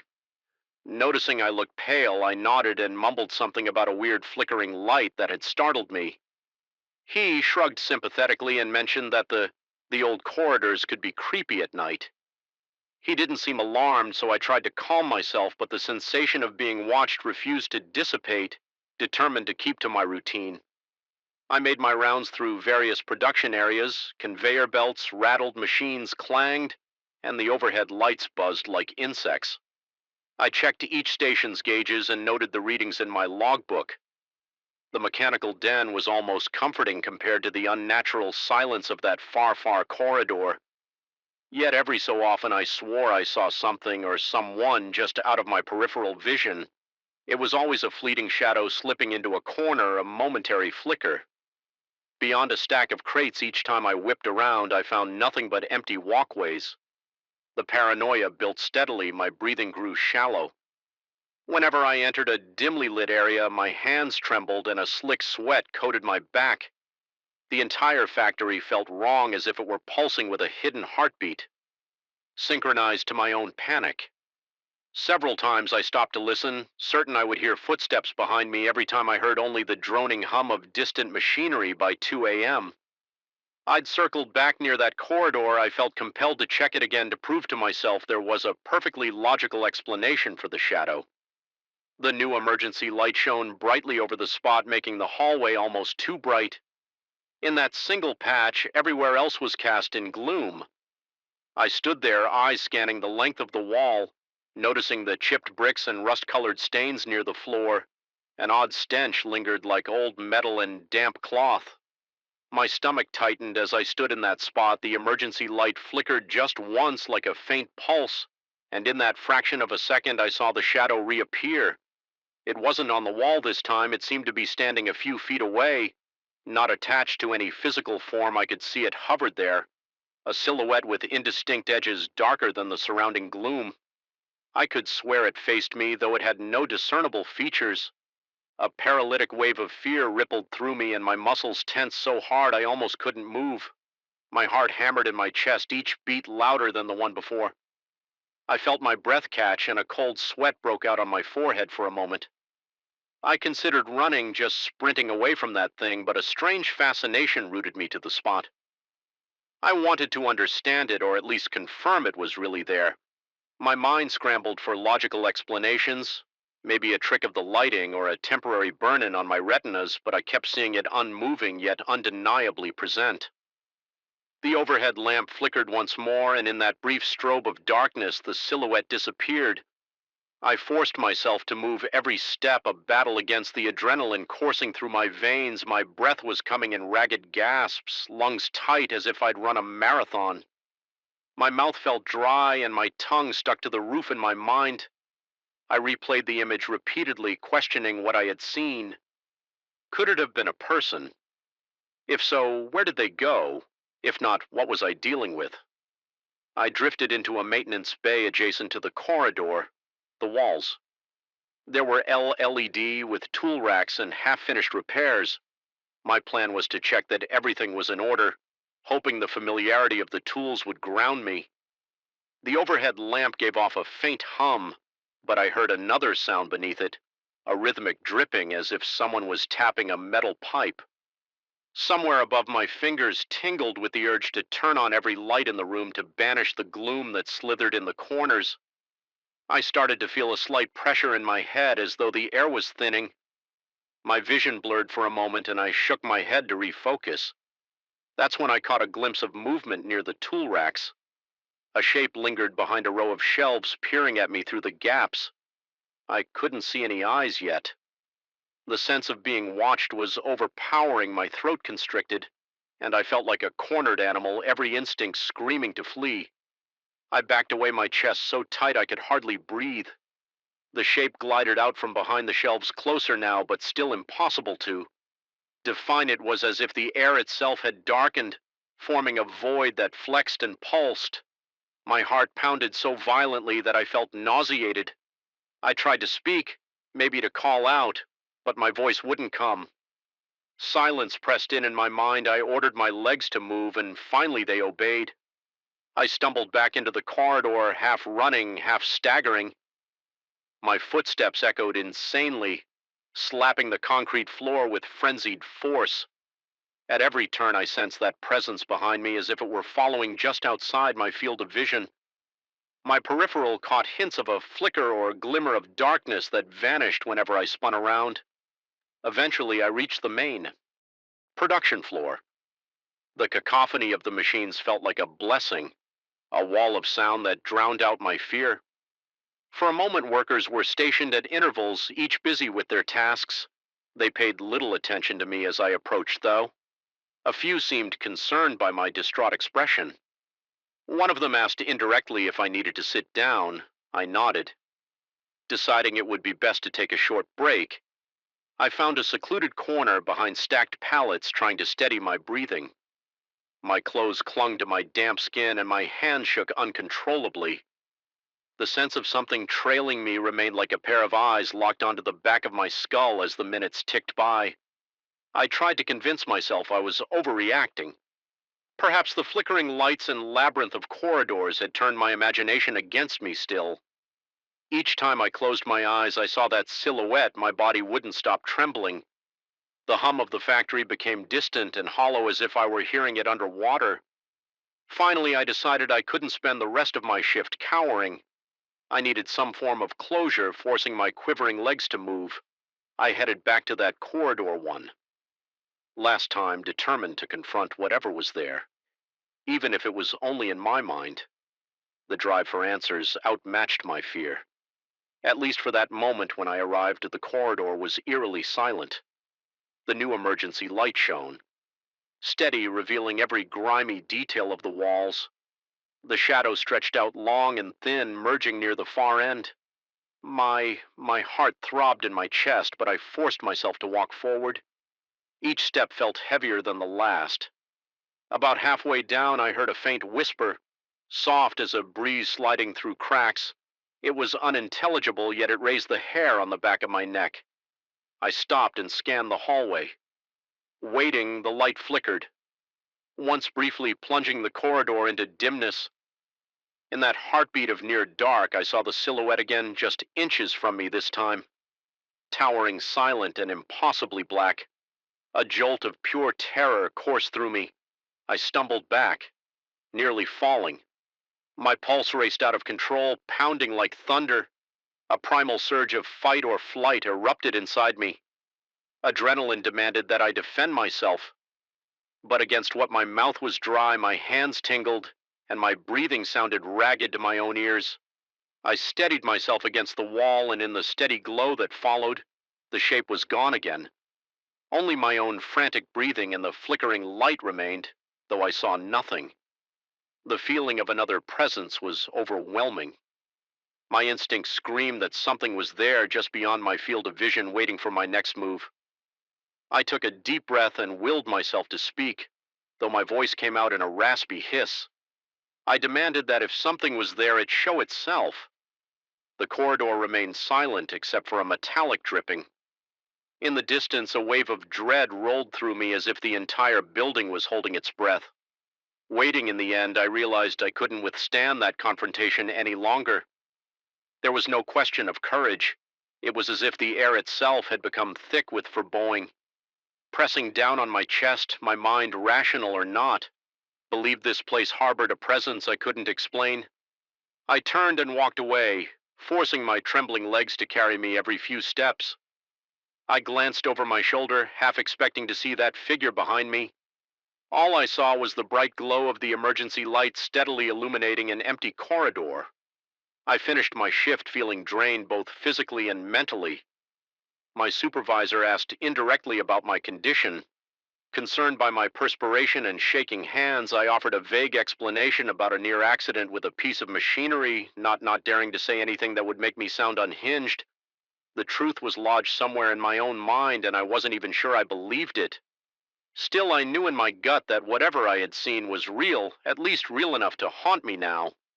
Whenever I look back, I can still feel the prickling sensation at the base of my skull, as if that shadow still watches me from behind some invisible veil. I never spoke openly about it again.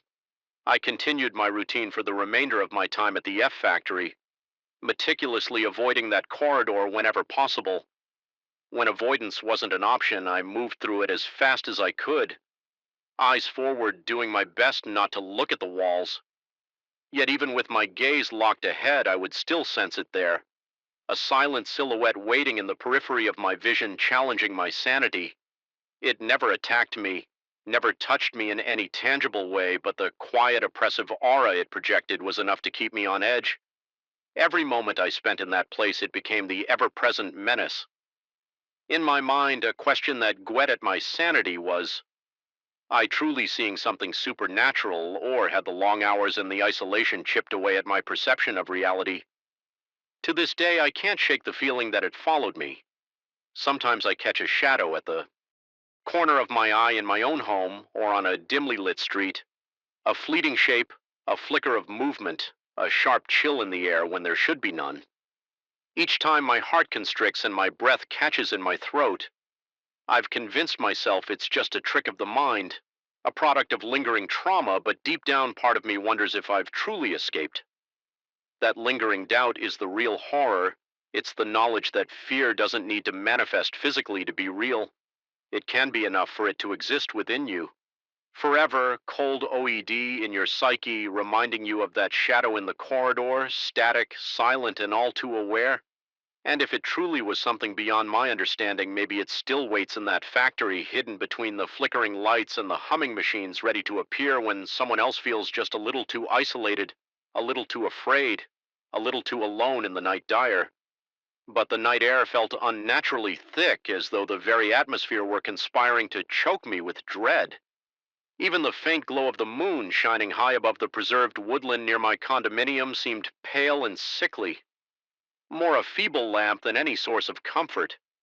Something about that stretch of trees always gave me pause, but lately I'd found myself returning home far later than usual, my shift at work running into long hours, and each time I approached the parking lot that bordered the woods, I sensed I wasn't alone. The jagged silhouette of trees loomed over me like silent sentinels, as though they stood guard against a secret I was never meant to uncover. My name is Victor. I'm an ordinary man who moved to this condo for a bit of peace and quiet. Initially, I was thrilled that my building backed onto a segment of untouched forest. There was something romantic, almost comforting in the idea of nature being just a few steps away. But recently, that comfort had twisted into a source of persistent unease. It started innocuously. I would park my car late at night, stepping out into the crisp evening air, and think, I saw movement between the trees, just a flicker like a shadow that darted out of sight. At first, I dismissed it as a trick of the eyes or the wind stirring the underbrush, but it didn't stop. There were nights when I swore I caught a glimpse of a figure leaning around a trunk, almost like someone was peering out, then ducking back in. As soon as I turned my head, rationality told me it was probably a night guard or maybe some trespasser lost in the darkness. Still, my skin would prickle and a chill would settle in my gut. That lingered long after I'd reached the safety of my front door. One particular evening, I decided I'd had enough. My curiosity and a certain stubborn pride compelled me to investigate. I grabbed my flashlight from the trunk of my car and strode into the tree line, determined to prove to myself there was nothing to fear. The beam of light cut through the dimness, illuminating every gnarled root, every twisted fern, but no sign of a person. No footprints, no branches snapped in an obvious path. And yet, as I stood there scanning the darkness, I heard a faint sigh. It was soft, almost imperceptible, but unmistakably human. My heart lurched and the hair on my arm stood on end. I whipped the flashlight around in a frantic arc, but all I saw were ancient trunks and thick clusters of leaves. After a minute of tense silence, I retreated. Feeling both foolish and oddly shaken over the next week, my routine didn't change. I still arrived home late, still parked in the same spot, and every night I scanned the woods. Sometimes nothing happened, just the rustle of foliage in the breeze, the quiet hum of distant traffic. Other nights I swore I saw that same shape lurking in the gloom. On one occasion I spotted what looked like a pale arm sliding out from behind a tree, only to vanish. As soon as I focused on it, my heart hammered against my chest and my throat went dry. I can't explain why I was so unnerved. It was only a glimpse, a fleeting movement. Yet there was something inherently wrong about it, as if I'd caught sight of a ghost. The rational side of my brain tried to reassure me that it could have been the trunks' bark or a trick of moonlight, but the image of that pale, impossibly thin arm refused to leave me. As days passed, my nerves began to fray. I felt watched sometimes. Even during daylight hours, I'd gaze out from my kitchen window toward that stretch of forest and feel unseen eyes returning my stare. A neighbor once asked me if I was all right. Remarking that I looked pale, I brushed it off, claiming I was just tired, but that lingering sense of being observed weighed heavily on my mind. My sleep became restless. I'd wake up in the middle of the night, heart pounding for no discernible reason, convinced that something was standing outside my door or just beyond the window's thin curtain. Of course, there was never anyone there, just an empty hallway, an empty balcony.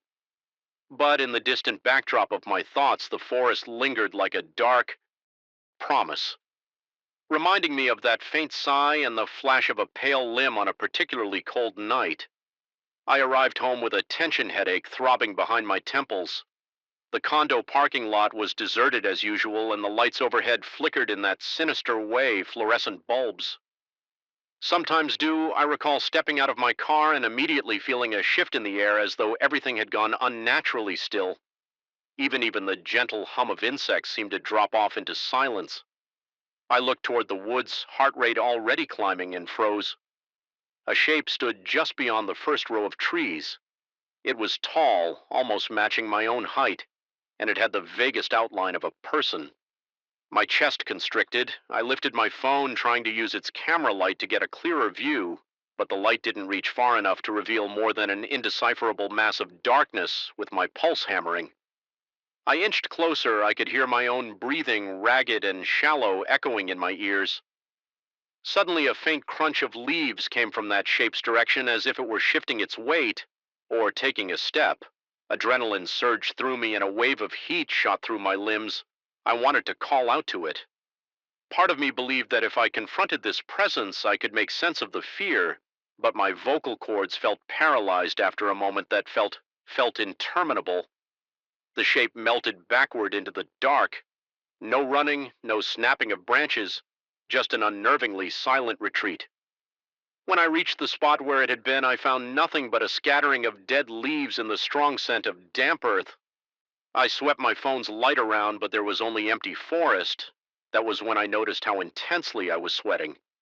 Despite the evening chill, my shirt clung to my back and my hands were shaking so hard that the phone's light jittered in frantic patterns across the ground.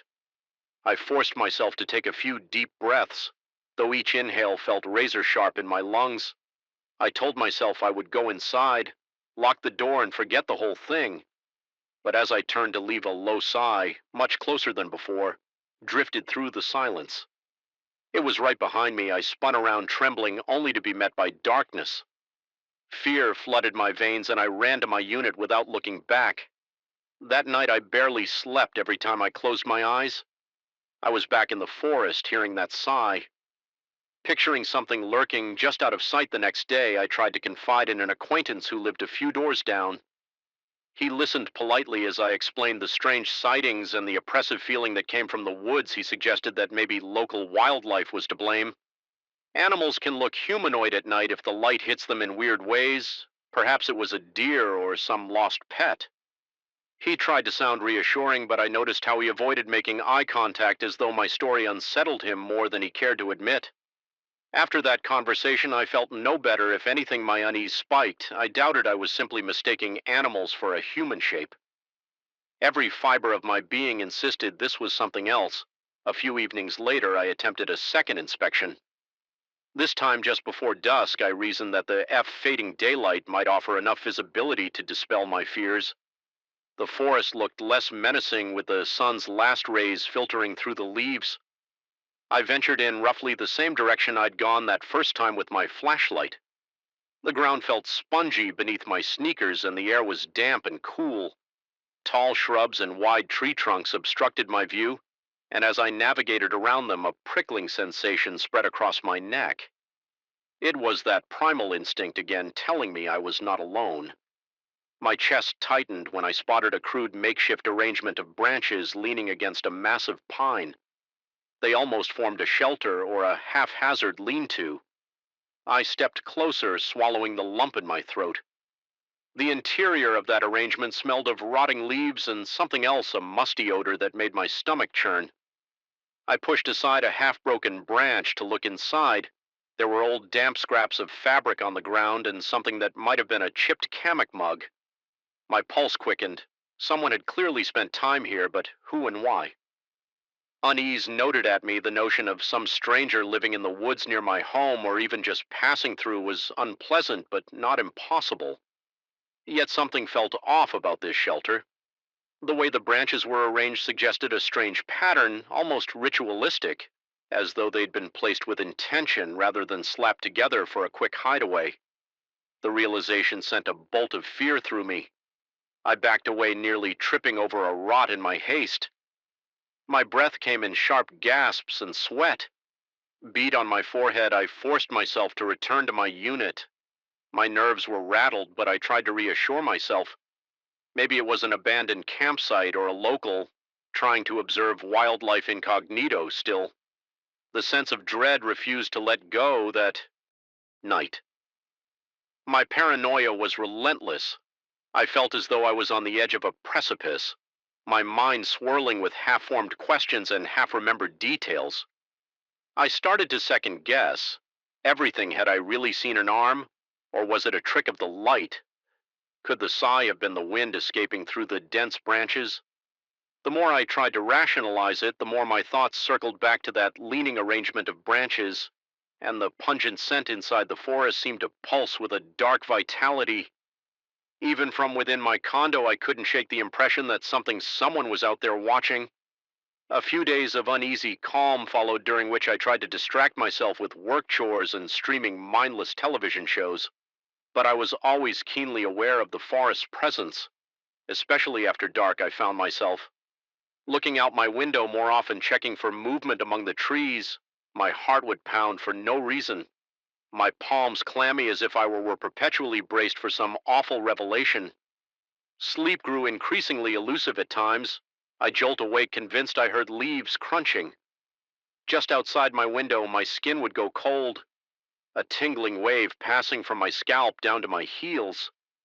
It was in this heightened state of anxiety that a final incident shattered any remaining sense of normalcy. I was heading home once more under the cover of night eyes, darting nervously to the tree line. The flickering parking lot lights seemed weaker than ever, barely illuminating my path as I reached the spot where I usually paused. That familiar rustling caught my attention. My muscles tensed. I shined my phone's flashlight into the undergrowth. Then I saw it, or perhaps it allowed itself to be seen. A tall figure stood behind one of the thicker trunk's arms, gripping the bark in a way that seemed almost painful, like its fingers were digging into the wood. I couldn't make out its face. It was lost in the shadow cast by overhead branches, but I glimpsed enough of a silhouette to realize it was human or very close to it. My heart pounded so violently I thought I might faint. My vision narrowed, and every breath felt like drawing in shards of ice. For a moment, the figure didn't move, as if it were content just to watch my reaction. Then in one fluid motion, it slid around the trunk to zap, appearing into the darkness. I don't remember dropping my phone, but I heard it hit the asphalt. My mind screamed at me to run, yet my legs were locked in place. A numbness began to creep up from my ankles, as if some invisible force wanted me to remain frozen there. Finally, I managed to jerk my body forward, retrieve my phone, and sprint to my front door. My entire torso was drenched in cold sweat by the time I slammed the door shut behind me. That night, I became convinced there was someone in the hallway outside my unit. The floorboards beyond my door creaked with a slow, deliberate rhythm, as though footsteps were pacing back and forth. I stood on the other side, ear pressed against the wood, tears of fear stinging my eyes. When I dared to look through the peephole, the hallway was empty, and yet the sound continued for hours. I felt trapped, adrenaline coursing through me as I alternated between pressing my ear to the door and pacing in frantic circles around my living room. By the time dawn broke, the noises had stopped. I must have dozed off briefly on the couch, because I awoke with a jolt to find light streaming through the curtains. A wave of relief and exhaustion washed over me. I spent that morning convincing myself I needed to face this presence, whatever it was, and claim back my peace of mind. Determined, I ventured out at midday, stepping into the edge of the forest where I had seen the figure, my heart still hammered. But the bright daylight gave me a semblance of courage. I found no fresh footprints, no suspicious debris. Instead, a profound stillness hung over everything, as though the forest itself were waiting with bated breath. I stayed there for nearly an hour, wandering from tree to tree, calling out that if someone was there, they should show themselves. But no one came. Eventually, I headed home, frustrated and tired. Then, just before dusk, I noticed something that turned my blood to ice. Leaning against my front door was a single broken branch, similar to those I'd seen forming that unsettling shelter in the woods. It looked deliberately placed, the end splintered into a sharp point. My stomach lurched as I realized it must have been left there while I was inside my home. Fear flared in my chest again, and I felt a hot flush on my face that then turned to pins and needles in my extremities. I decided in that moment I had to leave. At least for a while, I packed a small bag, hands trembling as I threw clothing and essentials together. The entire time I felt eyes on me like I was under constant surveillance. I wondered if the figure was outside, possibly peering through my window or standing in the parking lot, silently judging my every movement.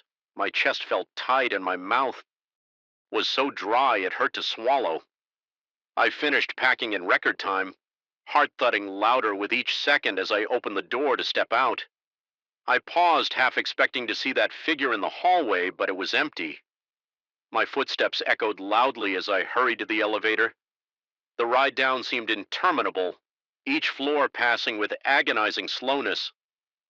I couldn't stop picturing the figure from the night before, how it had seemed almost hungry for my fear. My skin tingled at the memory. At last, I exited into the parking lot. The sun was beginning to set, and long shadows stretched across the asphalt for a moment. I stood there scanning the tree line, and in that glance I felt it again, that suffocating sensation of being watched. The shadows in the forest swirled together, an impenetrable wall of black. My lungs burned as though I couldn't draw in enough air. I forced my legs to move, half expecting to see a pale arm or a tall silhouette emerging from the tree line, but nothing came. I climbed into my car and started the engine, refusing to look over my shoulder as I pulled away. My headlights grazed the first few trunks of the forest. Just before I fully turned the corner, I caught the briefest flicker of movement, a shifting darkness that might have been a person or might have been my imagination. My pulse pounded in my ears, and I gripped the wheel until my knuckles turned white. Without a second thought, I floored the gas and left that unnerving place behind. I don't know exactly what I encountered in those woods or why it seemed to fixate on me. Perhaps it was all in my head, a product of exhaustion and stress. Perhaps it was something far stranger, an entity tied to the land in ways I can't begin to comprehend. Even now, whenever I close my eyes, I can still see that motionless silhouette and feel its gaze following me as I retreat. It haunts me in the moments between sleep and waking, whispering that it's still out there waiting for me to return. Though I've put miles between myself and that condo, I can't escape the sense of looming dread. The image of that broken branch propped against my door remains burned into my memory, an unmistakable sign that something wanted me gone, or wanted me to know it could reach me wherever I was sometimes when the night is quiet and I'm alone. I hear that faint sigh echoing in the back of my mind. It lingers like a cold breath against my ear, a reminder that, real or not, some horrors refuse to fade. And despite escaping that place, I'm left with the unsettling knowledge that I only postpone the inevitable. A part of me believes that one night, no matter how far away I may be, I will sense movement in the darkness, shapes skulking between silent trees, and when that day comes, I'll be forced to face the terror again. My heart pounding, my mouth dry, my skin prickling with sweat. Even now I glance into the shadows outside my window and wonder if that figure is still there, an eternal watchman silently measuring each fearful beat of my heart. Every night in this old building, the air seems to turn thick and stale the moment darkness settles, as if it's charged with some malignant presence. I can't quite name the place. Hums with a quiet tension that seeps into my bones, tightening my chest and making every breath feel labored. Even from the street, I remember staring up at the weathered facade and wondering why the lights in the top floor windows flickered so erratically, as if someone or something paced back and forth behind the glass. I told myself it was just the age of the building, shoddy wiring perhaps, or the wind rattling the old frames. But once I moved in and found out that the top floor was nothing more than a deserted terrace, a persistent dread began to coil inside my chest. Whispering that I was not alone here, I had taken an entire floor to myself. A long hallway lined with 4 empty apartments, all under renovation, paid for by a meager arrangement with the property owner. Supposedly, I was to remain on site, keep an eye on the place, and report any suspicious activity to the building manager. At first, it sounded ideal privacy in the midst of a bustling city center. But from the first night, I realized my new living situation might be more than I bargained for. I remember lying in bed on that initial evening, the gloom of the unlit corridor just outside my bedroom, creeping under the door, my heart kicked against my ribs in sin with every noise. Pipes gurgled deep in the walls, and the wind made the ancient windows creak I could handle. These typical old building sounds, but then above me, something much more deliberate reverberated. Slow, methodical steps, crossing from one side of the ceiling to the other. There shouldn't have been anyone up there, not at midnight, and certainly not in a place that was supposedly just an empty terrace, yet the footsteps were unmistakably human in their weight and tempo. That first night I tried to pass it off as my imagination, or perhaps some strange echo traveling through the old pipes. Still, the hair on the back of my neck prickled and my hands felt clammy against the sheets. My throat went dry as I listened in absolute stillness, hoping the sound would vanish eventually. The footsteps paused, and for a moment I began to relax, but just as my body slackened, the footsteps resumed, crossing back in the opposite direction. The tension surged again in my temples, and I lay there until morning, paralyzed by the realization that something up there was moving around of its own accord when daylight came. My fear felt somewhat laughable. I told myself the mind can play wicked tricks in the stillness of night, determined to dismiss the whole episode as a silly reaction to an unfamiliar setting. I went about my day trying to gather more information about the building. The caretaker, an older man with a permanent scowl etched into his face, explained that the top floor had no tenants. He insisted it was merely a barren terrace, and no one ever went up there except occasionally to check for leaks or to repair the old water tank. Even so, I pressed him describing the footsteps I had heard. He muttered that I must have been mistaken, perhaps the wind or someone on the neighboring roof. His dismissive tone made my stomach clench with annoyance, but I told myself there was no reason to disbelieve him that night. I went to bed early more out of anxiety than fatigue. I wanted to prove to myself that the previous night's sounds were just a figment of my overactive imagination. But the instant the lights went out, a heavy sense of foreboding settled in the pit of my stomach, as if the darkness itself had weight and presence.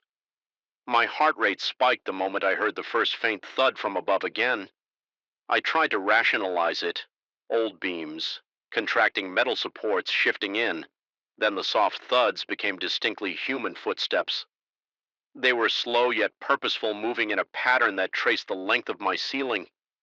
My breathing turned ragged. I could feel my pulse pounding in my ears, each beat like a drum, heralding something I couldn't see. My palms began to sweat, and I clutched my blanket so tightly that my knuckles went numb.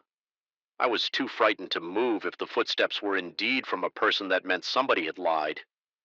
If they weren't from a person, then I had to consider something else entirely, something I was not prepared to face. In the following days, I found it increasingly difficult to focus on anything besides the uninvited company above. I tried investigating the building's history, searching for any mention of unexplained events or long-gone tenants, but records were sparse. The caretaker shrugged off my inquiries, reiterating only that the top floor was off limits, and had been so for years. He offered no further details, and each time I mentioned the footsteps, his gaze drifted away as if he feared that acknowledging my concerns would somehow make them real. I began feeling an unshakable presence throughout the day. Not just at night in the hallways, I often sensed a light shift in the air behind me, as though someone was standing just over my shoulder. I'd spin around my heart, seizing in my chest, only to see peeling paint on the walls and the same burnt-out light bulbs overhead. The sound of my own breath filled my ears, quickening with each false alarm. Yet even when I saw no one there, a lingering heaviness remained, as if the corridor itself pulsed with unseen eyes. A week in my nights became a battleground of unnerving sounds and racing thoughts. The footsteps continued above me, sometimes for hours. If I tried to ignore them, they only grew louder, more insistent at times. Resembling frantic pacing, my heart would pound violently. Sometimes I'd clasp my hand over my mouth, trying to steady my breathing as though not to alert whatever was there that I was listening. My exhaustion grew so severe I found myself drifting off to sleep at random times during the day, only to be jarred awake by the echo of those footsteps in my mind. At one point, in an attempt to reclaim my sanity, I decided to go upstairs. During the day, I told myself I needed proof. Either I would find some mischief maker or confirm that I was losing my grip. The caretaker had given me a dismissive wave earlier, though he mentioned that the terrace door was usually locked indeed. When I got there, I found a heavy metal door with a rusted padlock. I pulled on it, but it wouldn't budge. I leaned in, pressing my ear against the cool metal, struggling to catch any sign of life on the other side. The wind whistled through the cracks, and I heard only the city noise echoing from far below. No footsteps, no voices, nothing to confirm my late night terrors. This contradiction unsettled me further. How could I hear loud stomps at night? If it was so deserted by day, my paranoia started spilling into my everyday life. I became convinced that people in the lobby or on the sidewalk were eyeing me strangely, as though they knew I was unraveling and were just too polite or frightened to mention it. Even on the nights when the footsteps were faint, I felt them drilling into my nerves. I found myself trembling uncontrollably, my muscles perpetually coiled, ready to flee at the slightest change in the atmosphere. One evening, as the city lights outside blurred into a gray drizzle of rain against the windows, I was jolted by a sudden clang above my living room. It was as if something heavy had been dragged across the turf. My heart hammered so hard I could hardly breathe. I stood up, my legs shaking beneath me, and stepped into the corridor. The overhead lights flickered ominously. My breathing grew shallower with each flicker, and my skin prickled in goosebumps. It felt like the building itself was breathing, its old walls wheezing in tune with my pulse. While I crept toward my living room, the footsteps started up again, only now they were more rapid, as if someone was pacing in agitation. My mind conjured all sorts of twisted scenarios, some vagrant living there undetected, or perhaps something far less human. Prowling around, the caretaker's refusal to engage with my questions suddenly felt more sinister. Was he hiding something? I approached the tall window that gave a partial view of the upper structure. Rain pelted the glass. My breath fogged the pane as I peered upward.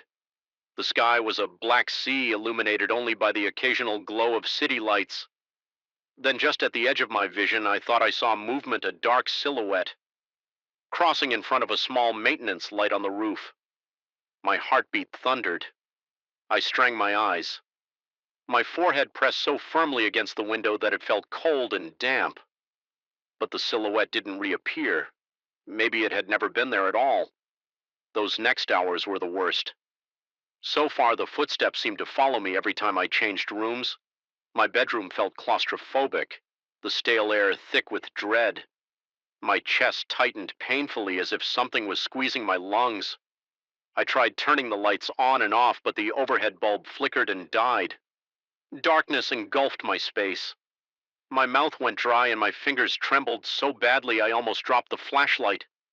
I'd grabbed the narrow beam of light from that small device, tremor along with my shaking hand dancing across every corner of the room. But no matter where I pointed it, I couldn't shake the impression that something was right behind me, out of sight. Desperate for any sense of security, I turned on the TV, hoping to drown out the unrelenting thumps above. The muffled chatter of commercials did little to calm my nerves. After a moment, I realized the footsteps had ceased. I exhaled a shaking breath, my shoulders sagging with relief. But that relief was short-lived. A single deafening stomp resounded directly above my head, as if something enormous had just landed there. I gasped, stumbling backward into a table. The impact knocked a lamp to the floor with a crash. My throat constricted and cold sweat trickled down my SP spine. Adrenaline flooded my veins, making me elated. The dryness in my mouth was so intense that my tongue felt glued to the roof. I was too scared to even retrieve the lamp. At that moment, I recalled the caretaker's words about the terrace being locked. If the door was locked, what was up there? The question turned in my mind like a spinning top, each rotation tightening my fear. It dawned on me that perhaps a lock wouldn't stop whatever was causing these footsteps. My rational mind warred with a growing certainty that something was fundamentally wrong with the building itself. I barely slept that night, and when I did doze off from sheer exhaustion, I dreamt of twisting corridors and tall shadows looming over me in these nightmares. The floors above were an endless maze, and no matter how far I ran, the footsteps drew closer. I woke drenched in sweat with my heart in my throat, only to find my surroundings equally oppressive. In reality, the caretaker noticed my haggard appearance the next morning. Asking indirectly if I was sleeping poorly, he suggested that old buildings can sometimes amplify everyday city noises. I told him I wasn't convinced the footsteps were too real. He responded that I should perhaps keep my windows closed or play some music to drown out the wind. My teeth clenched in frustration. I knew he was avoiding the truth that evening, exhausted and nearly at my breaking point. I resolved to confront whatever was upstairs head on. I waited until midnight, listening as the footsteps started their usual pattern. I could feel the blood pounding in my ears while I mustered the courage to go back to the terrace door with a set of tools I'd borrowed from the maintenance closet. I reasoned that if I could just open the lock, I'd uncover the truth. Even if it scared me senseless, I climbed the final flight of stairs every step, an echo that seemed to mock me. My flashlight shook in my hand, illuminating the chipped paint of the stairwell. When I reached the terrace door, I fumbled with the lock for what felt like ages. My palms were slick with sweat, and the tools slipped in my grip. Eventually, the lock clicked, my stomach flipped as I realized I was about to face whatever had been haunting me. I pulled the heavy door open. A gust of cold night air rushed in, carrying the scent of wet concrete, and something else, an earthy, musty odor that reminded me of old basements and decaying spaces. My heart was in my throat wrote. As I stepped out onto the terrace, the entire space was empty. Rainwater pulled in, corners reflecting the ghostly glow of distant city lights. I swung my flashlight around, searching for any sign of movement. The wind howled, whipping against my face and reminding me of how exposed I was. My eyes darted to the far edges of the terrace, half expecting a shape to appear, but there was only a deserted stretch of cracked flooring. Then, near a small service door leading to the water tanks, I heard a shuffle of footsteps so faint I nearly missed it. My breath caught, and I inched forward. As I approached, the footsteps seemed to retreat, leading me around the corner of a half wall that sheltered the water tank pipes. My pulse thundered, and my fingers ached from gripping the flashlight. I swept the beam in front of me, fully anticipating to see an intruder or some kind of presence, but no one was there. I stood alone in the wind, trembling chest, heaving a stinging sensation behind my eyes. From the strain of trying to see through the darkness, then I heard a sudden scraping sound right behind me, like a shoe dragging across the floor. I spun around so quickly I nearly lost my footing. The flashlight illuminated only swirling dust and rain.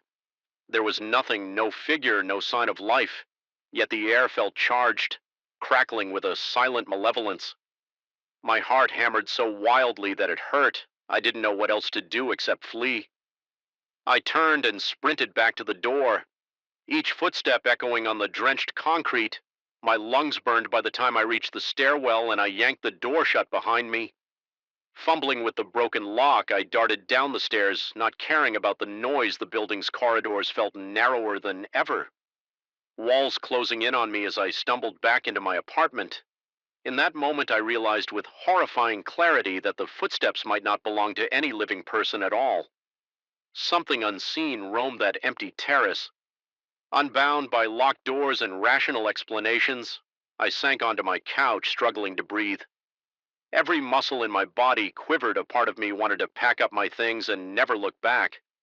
Another part, driven by a strange fascination, wanted to stay there. Was a morbid curiosity about what lurked above, a burning need to understand, to prove I wasn't insane.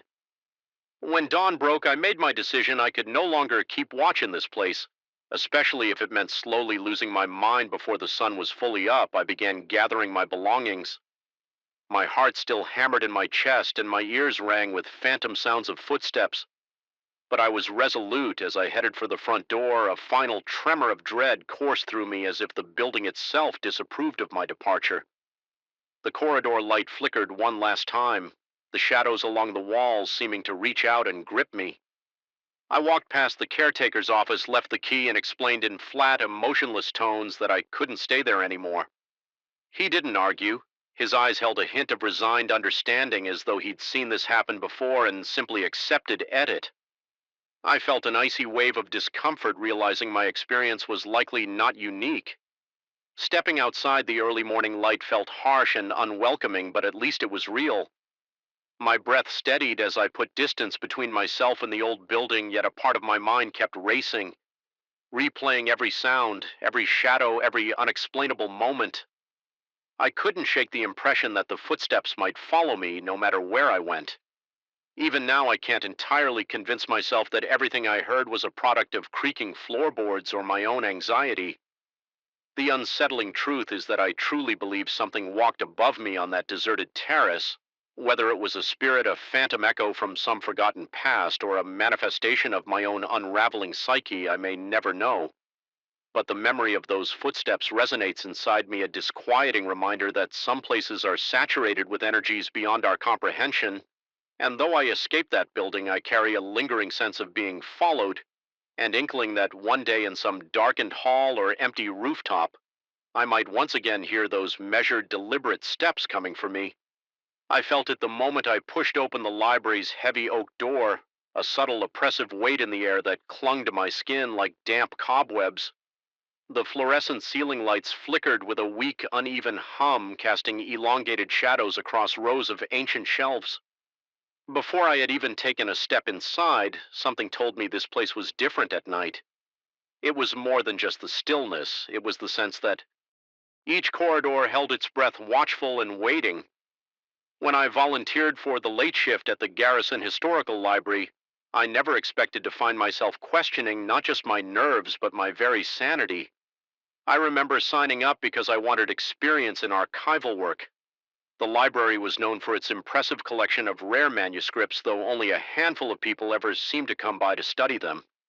The building itself was a three-story stone structure dating back to the early 1900s. Its facade was proud, almost regal, and the interior was built in a grand-style polished marble floors, sweeping staircases, iron railings that curled like vines.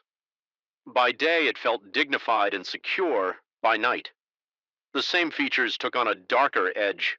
The marble seemed cold, the staircases became twisting paths to unknown places, and those kuru railings reminded me of skeletal hands.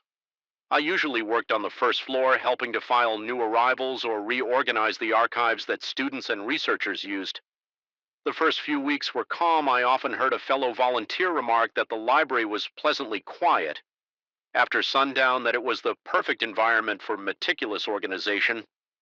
I tried to agree, though. From the start, I had an inexplicable sense of being observed whenever I put a book back on the shelf. Sometimes I would turn around anticipating a patron or another volunteer, only to find the corridor empty initially. I told myself I was just spooking myself in the hush of those grand halls, but the subtle friction between my nerves and my logic grew stronger. With each passing night during one of my shifts, I was tasked with cataloging some rare texts on the third floor. These books were from the 16th and 17th centuries, many with brittle pages and fading scripts. The third floor was normally sealed off to casual visitors. Only researchers with special permission were allowed there. The door to that area required an old key, heavy and ornate, that I had to sign out from the front desk. The overhead lights in that space were dimmer, and many of the fixtures were original to the building, meaning they buzzed faintly as if on the verge of burning out. I hated that noise. It reminded me of a swarm of insects just out of sight on that particular night. I found myself alone in the library around 10. The guard at the reception desk downstairs had stepped out for a brief break. I heard him say something about wanting to grab a quick cup of coffee from across the street. I swallowed my unease and headed for the stairs. My heart thudded against my rib cage as I climbed, and a chill prickled the back of my neck. Every step felt heavier than the last, as if the darkness overhead was pressing down, encouraging me to turn around, but I tried to brush it off. It was just a job. Just another flight of stairs. As soon as I reached the second floor, landing, a draft of cold air brushed over me. It felt deliberate somehow, like an unseen figure had passed by. I shivered and paused, looking toward the corridor that led to the main reading room. On that level silence, just the usual hush of old buildings settling. Perhaps a slight creak of the wooden floor, taking a slow breath. I continued toward the final staircase that led to the restricted third floor. The overhead light there flickered once, and the gloom made the steps look steeper than I remembered. Halfway up, I felt a tingling unease crawl across my skin. My mouth went dry, and I gripped the banister to steady myself. That was when I saw it, a hand pale, almost translucent. Resting on the iron rail a few steps above me, my lungs seized for a split second. I thought someone was leaning on the banister, but there was no arm, no shoulder, no body, just that single disembodied hand. My pulse hammered in my ears. Every beat felt like a drum pounding inside my head. I froze, afraid that if I moved, whatever it was might notice me.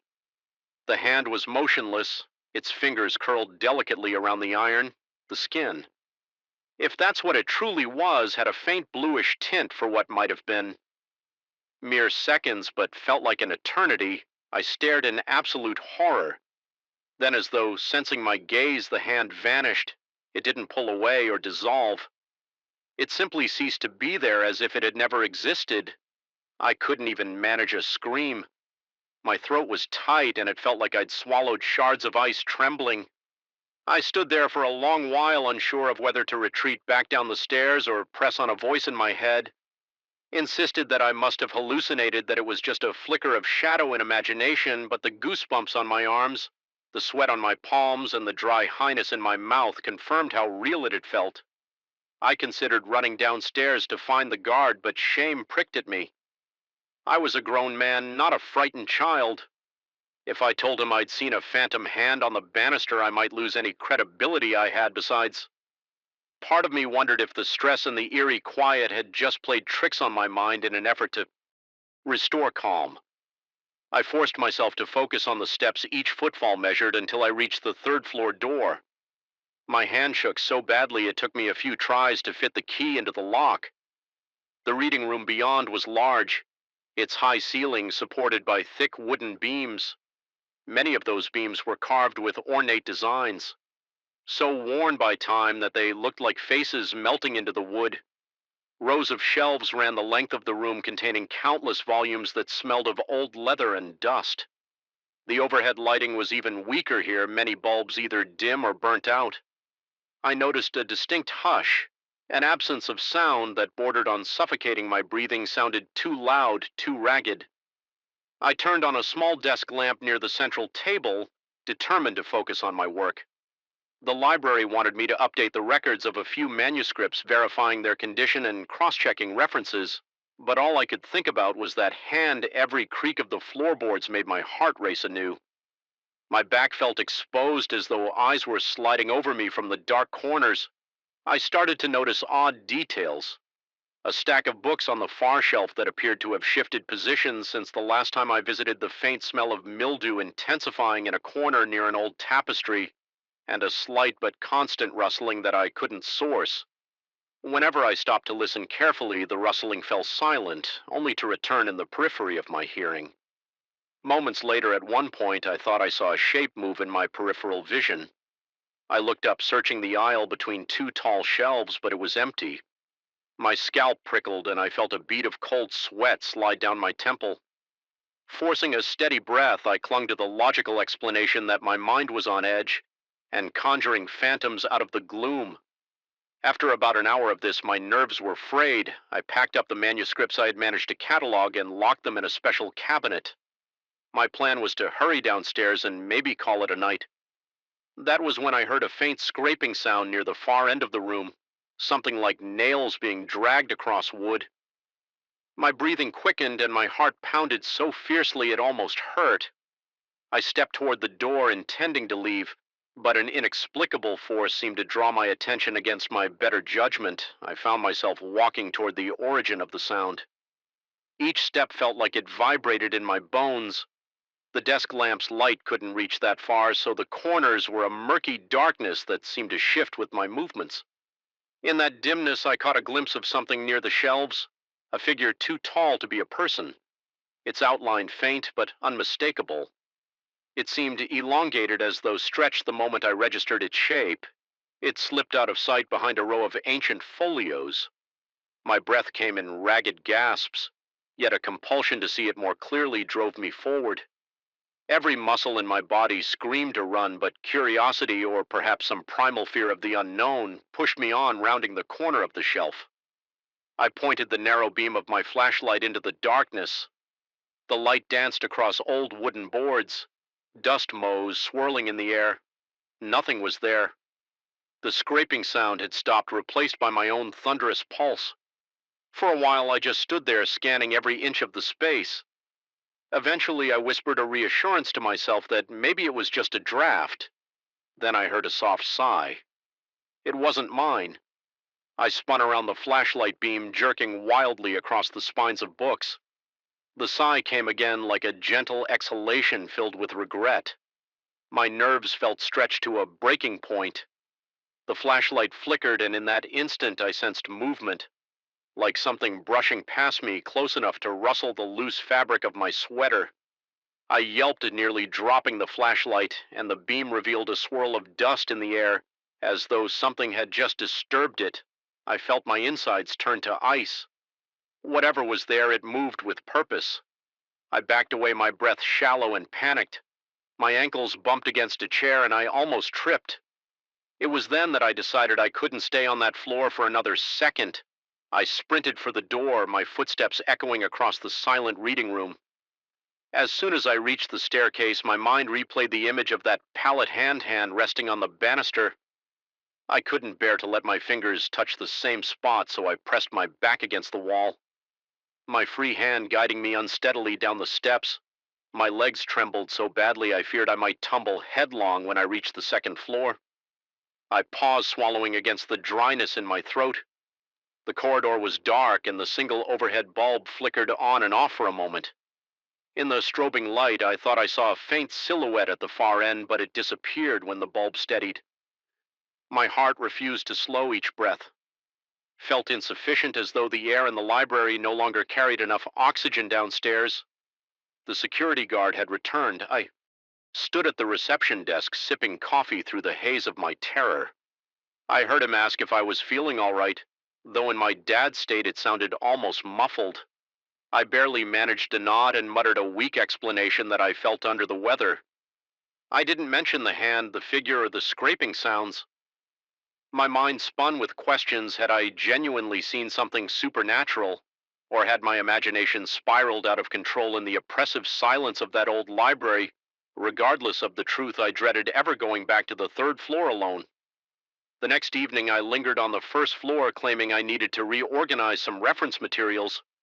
In reality, I just didn't want to go anywhere near that staircase. Every time I glanced at it, my stomach twisted. I found myself hyper-aware of the building's noises, the whisper of a breeze through the rafters, the subtle groaning of the pipes, the soft hum of fluorescent lights. Each sound set my nerves on edge. Night after night, that sense of being watched returned. Especially if I ever strayed too close to the stairs, the recollection of that pale hand burned in my mind. My fear built like pressure in a boiling kettle, threatening to scream. Eventually, I confided in a fellow volunteer using vague terms. I mentioned that I had a bad feeling about the third floor, that something about it made me uneasy. The volunteer just shrugged, saying they also disliked that floor at night. They'd never witnessed anything strange, but they claimed the atmosphere up there was stifling. They had heard rumors of odd occurrences, books misplaced, inexplicable cold spots, even a faint smell of decay that would drift through the aisles and vanish. No one could pinpoint a rational cause. That conversation should have comforted me by confirming that others found the space unsettling, but instead it amplified my anxiety. It meant I wasn't entirely alone in this perception. Something was genuinely off about that place. Something. Beyond mere shadows and drafts, my mind became a storm of death, out and dread. I found myself awake at night, replaying the scene of that spectral hand on the banister. I could still see the curve of its fingertips, the uncanny stillness of its pale flesh. At times I worried I was losing my grip, that I'd let a momentary hallucination toying my reality. Last week, an archivist asked if I would help pack some fragile volumes for restoration. They were, of course, on the third floor. My stomach lurched at the request, yet I had no valid excuse to refuse. I decided I couldn't keep letting fear control me. I forced my trembling legs to climb those same stairs, ignoring the way my breath quickened with each step as I approached the final landing. I braced myself, half expecting to see that hand again, but the banister was empty, the corridor silent. My relief was fleeting because every shelf, every shadow seemed alive with anticipation. I powered through car, carefully boxing manuscripts and trying to keep my mind anchored to mundane tasks. The archist was on the second floor, so I was left alone to gather the texts. Each rustle of paper made my heart flutter. I started to feel that prickling sensation on my neck, as though unseen eyes were tracing my every movement. Once or twice I spun around with the irrational conviction that I'd see something lurking behind me. Nothing, just the same. Dusty shelves. Eventually I finished. I practically bolted down the stairs, clutching the box tightly, ignoring the dryness in my mouth and the sweat dripping down my back.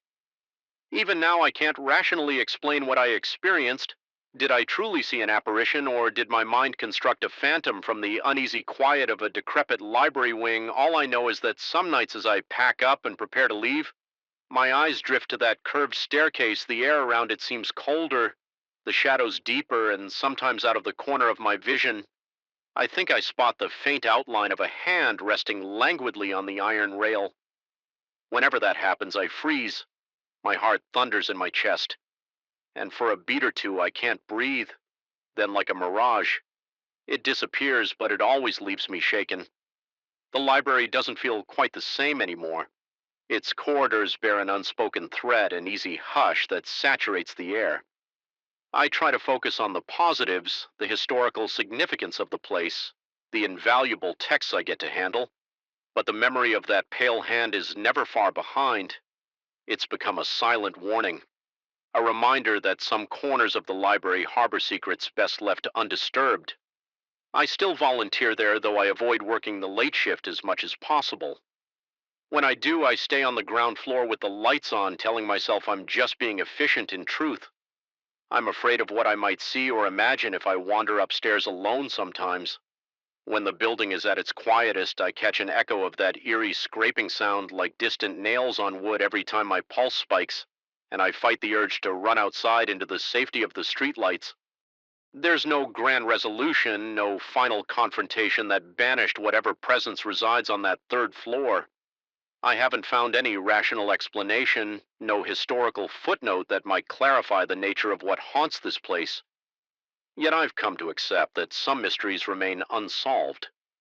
Lingering in the peripheral darkness, the library stands as an edifice of history and knowledge, but it also houses shadows of the unknown, and those shadows feel alive. Though I continue my duties, I know I'll never fully conquer the dread that seeps through the walls of that old building whenever I'm in there. After dusk, a chill clutches my heart. I sense the library's silent vigilance, as though it is waiting for me to let my guard down. I haven't gone back to the third floor by myself. If a task requires it, I make sure someone else is around, even if it's just the guard downstairs, because that memory remains a pale hand on the railing, a creeping chill up my spine, and I can't shake the feeling that if I ever see it again, it might not disappear so quickly, and that possibility terrifies me more than any nightmare I've ever had. I first sensed something was wrong the moment I stepped into that building after sunset. The corridors had a way of swallowing every echo, turning ordinary footsteps into dull thuds that vanished all too quickly, leaving behind a suffocating quiet. The overhead lights flickered weakly, throwing elongated shadows against the walls, as if hungry to devour the last traces of human comfort. I've always hated how deserted our commercial building becomes at night, like an abandoned monument that no one bothers to visit, but at least before that particular night, it never truly terrified me. It merely unsettled me like a stranger. Stare from across a dark street now whenever I recall the events that unfolded. I feel my heart pound faster and my throat tighten as if the memory itself is physically grabbing hold of me. My shift rarely extended so late, but that night I had no choice. I was finishing up some paperwork, and by the time I glanced at the clock, it was well past the normal closing hour. The cleaning staff had already come and gone, and I could have sworn I was the only person left on the entire floor. The silence grew so thick that I could hear the hum of the air conditioning system overhead. It reminded me of a raspy breath like some slumbering beast waiting to wake. At any moment, I wanted nothing more than to pack my things and rush to the safety of my car, but I had to deal with one last chore, taking the trash down to the basement level via the service elevator. It was a small task, something I had done hundreds of times before during normal hours on that evening. Though it felt like a trial I wanted to avoid at all costs. I pushed the trash bin down the hall, trying to ignore the heavy shadows flickering along the corridor. The wheels squeaked loudly, echoing with each rotation. It set my nerves on edge. A part of me scolded my own imagination for running wild. It's just a building. It's just night. I told myself, yet I couldn't shrug off. The sensation that I was being watched, my skin prickled at the nape of my neck, and my palms grew clammy around the handle of the bin. Looking back, I can't recall a single specific reason for feeling so paranoid, only that everything felt off. I reached the service elevator, its metallic doors reflecting the pet light of the hallway in an unnerving distortion. I pressed the button and waited. My stomach twisting with each passing second, the elevator made a dull clank as it arrived, and the doors slowly slid open. I rolled the trash bin inside, then stepped in after it. As the doors closed, the overhead light inside, the elevator flickered briefly, casting the cramped interior in a jittery strobe. My heart thumped and a bead of sweat trickled down my temple. I reminded myself to breathe no sooner had the doors sealed shut. Then I sensed I was not alone. At first I didn't see anything unusual, just the same battered walls and the fluorescent light fighting to stay lit. But then out of the corner of my eye I picked up a shape. A figure standing in the far corner, tall enough that it seemed hunched to avoid brushing its head against the low ceiling. I froze, a jolt of panic charging through my veins like electricity.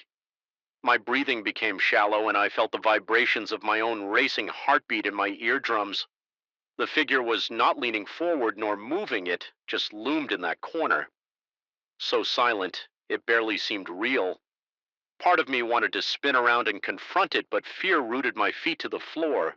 Time seemed to slow, the elevator rumbled downward, and in that terror-fueled hush, I heard nothing but the mechanical groaning of the cables and my own ragged breaths. I forced myself to shift my gaze fully toward the corner. The shape was still there, vague, dark, unnaturally tall.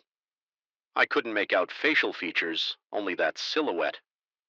I could have sworn the air around it looked denser, like a pocket of darkness.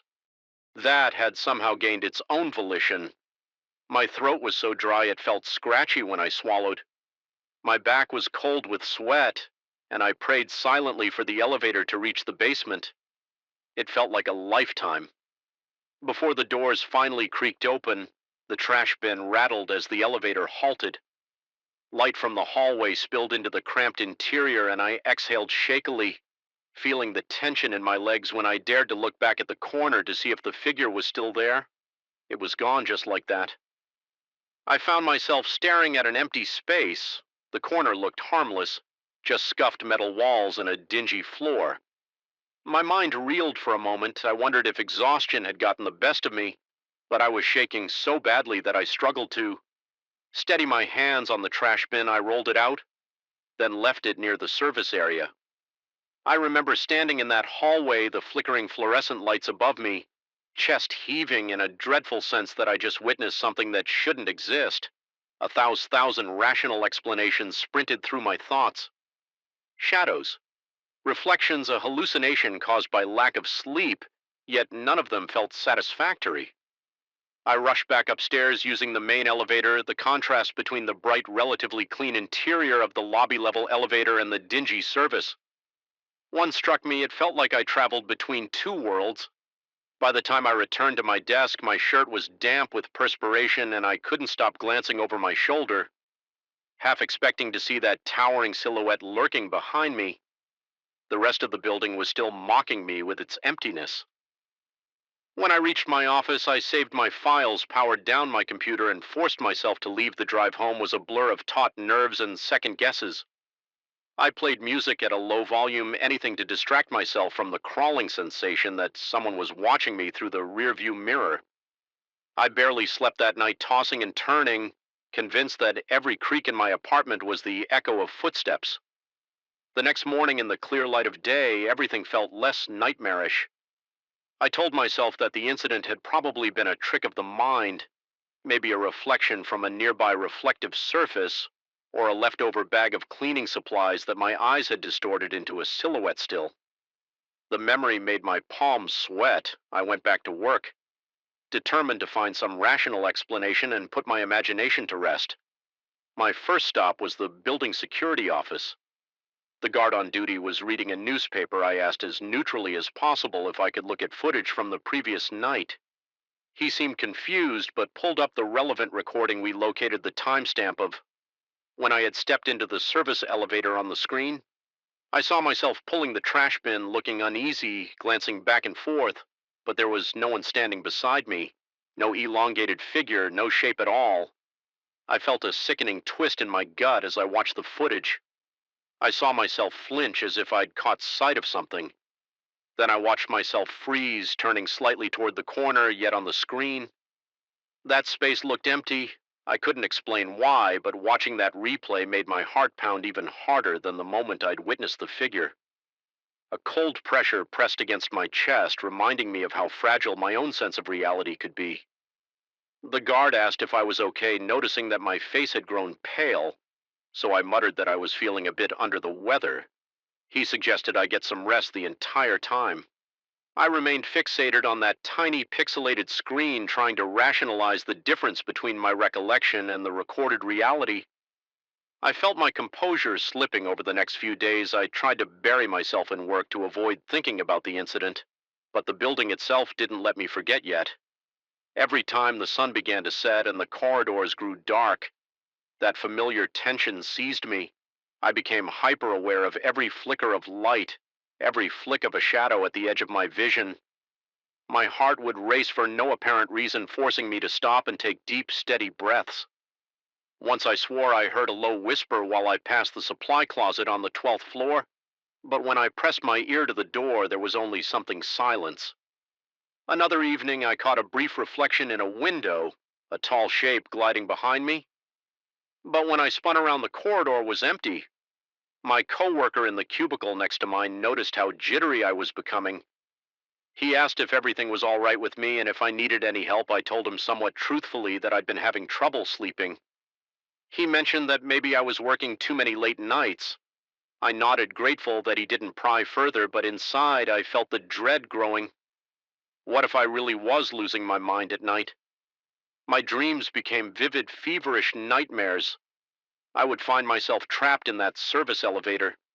The lights flickering overhead. Each time the doors opened, the hallway was darker. Then before a shape impossibly tall would drift into the elevator like a shadow, made solid, pressing closer and closer until I could feel a freezing presence brushing against my skin. I'd bolt awake, gasping and coated in sweat. My pulse hammering. The next day I'd arrive at the office with blurry eyes and a roiling stomach, unable to shake the fear. I tried small, superstitious methods to fend off my paranoia. I kept a flashlight in my pocket, telling myself that if I could flood the corners with light, nothing could hide there. I avoided the service elevator when I could, though occasionally I had no choice but to use it for deliveries. Each time I felt my heart race and my throat constrict, but I never again saw the figure as clearly as that first encounter. I only sensed presences like cold spots in the air or shifts in the darkness.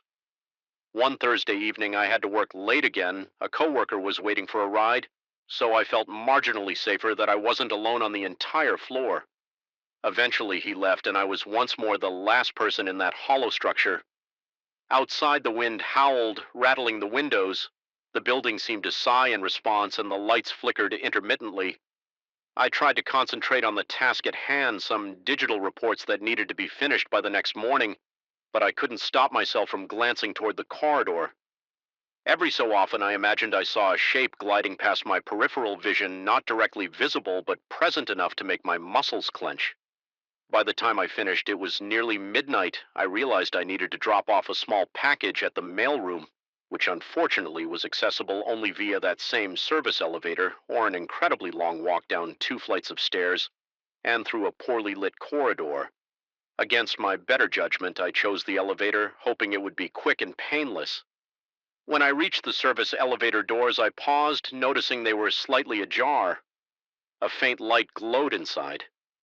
My palms grew slick with sweat, and I felt a chill ripple through my spine.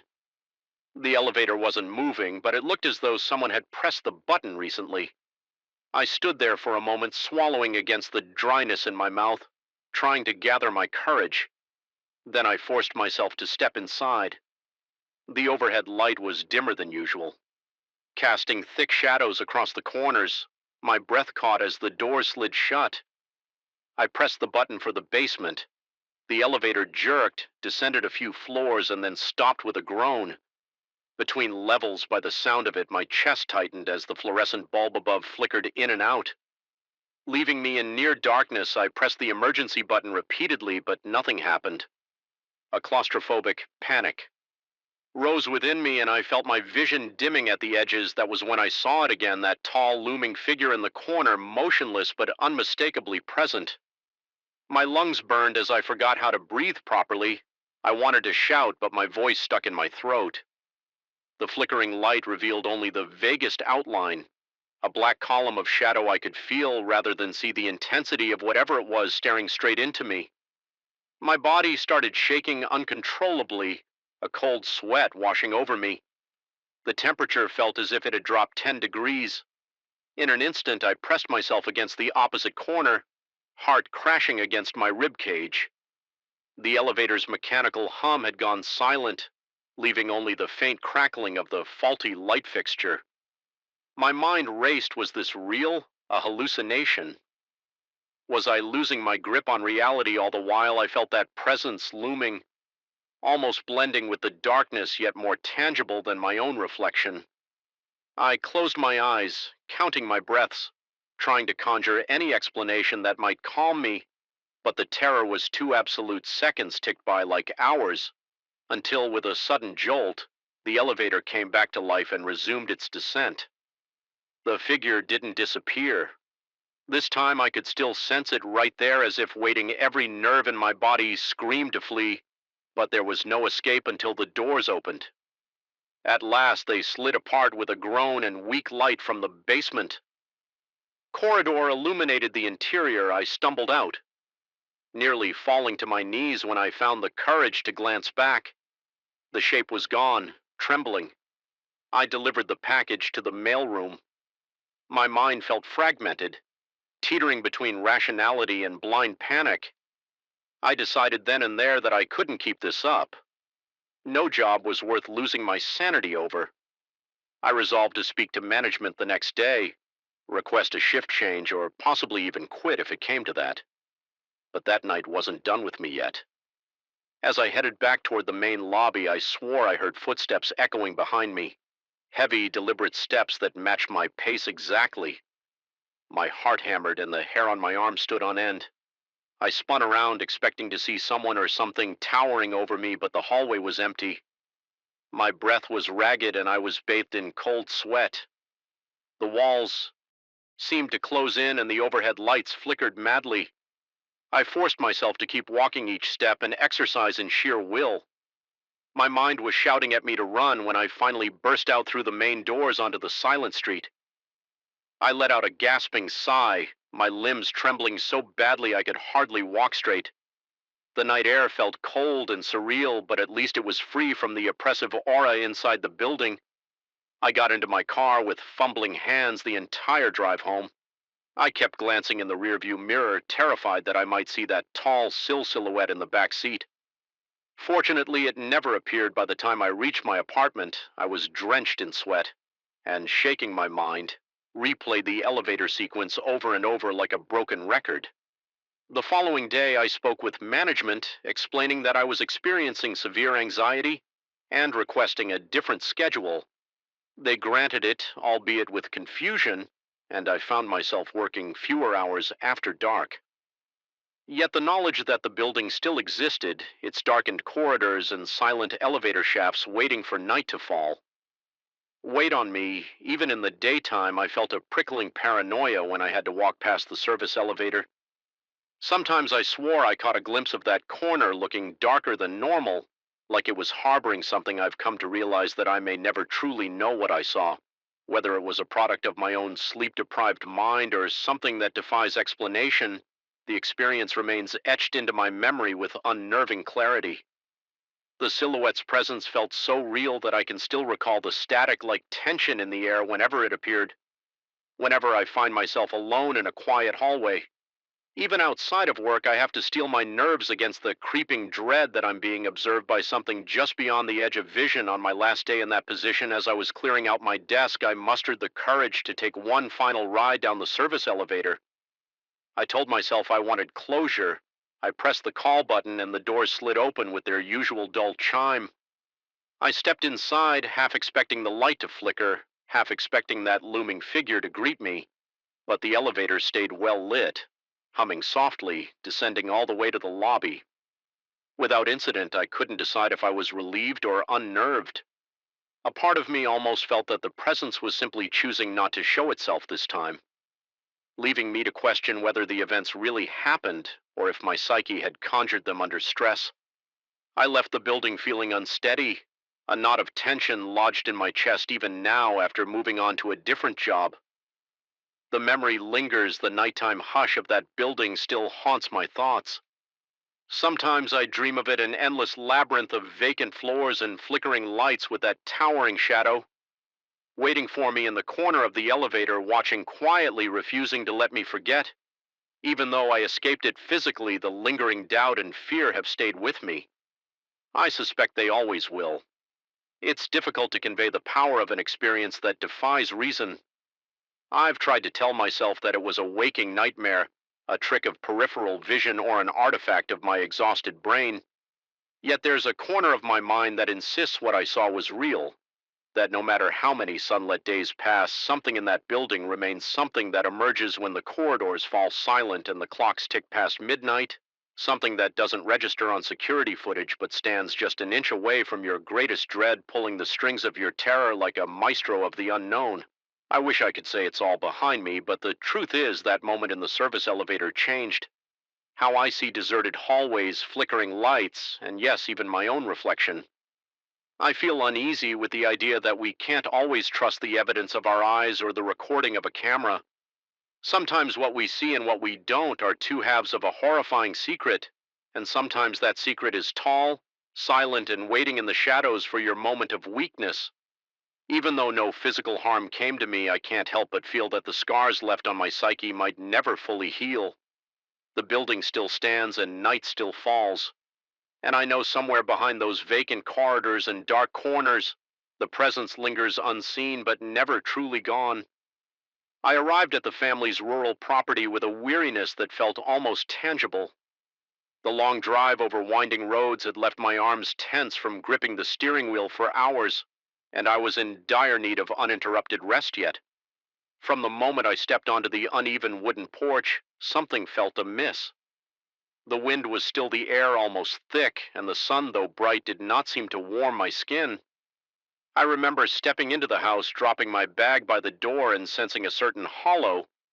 In the silence, it was as if the place exhaled stale air, greeting me with an uneasy calm. This was supposed to be a sanctuary, a refuge from the chaos of the city and the stress that had been gnawing at my mind. Instead, the atmosphere seemed to pulse with anticipation, like it was waiting for something I had no name for. I tried to dismiss my unease as mere exhaustion. My family's farmhouse, tucked away at the edge of a quiet stretch of land, had always been a bit isolated, and I told myself that isolation can sometimes feel eerie if you are alone after settling in. I wandered through the familiar rooms, noticing how age had worn the wooden floors and stained the curtains. The thick walls appeared to trap the light in strange ways, casting odd shadows that seemed to move as I passed. The smell of old timber, dusty shelves, and distant memories lingered in the corridors, a faint reminder of the generations before me who had called this place home.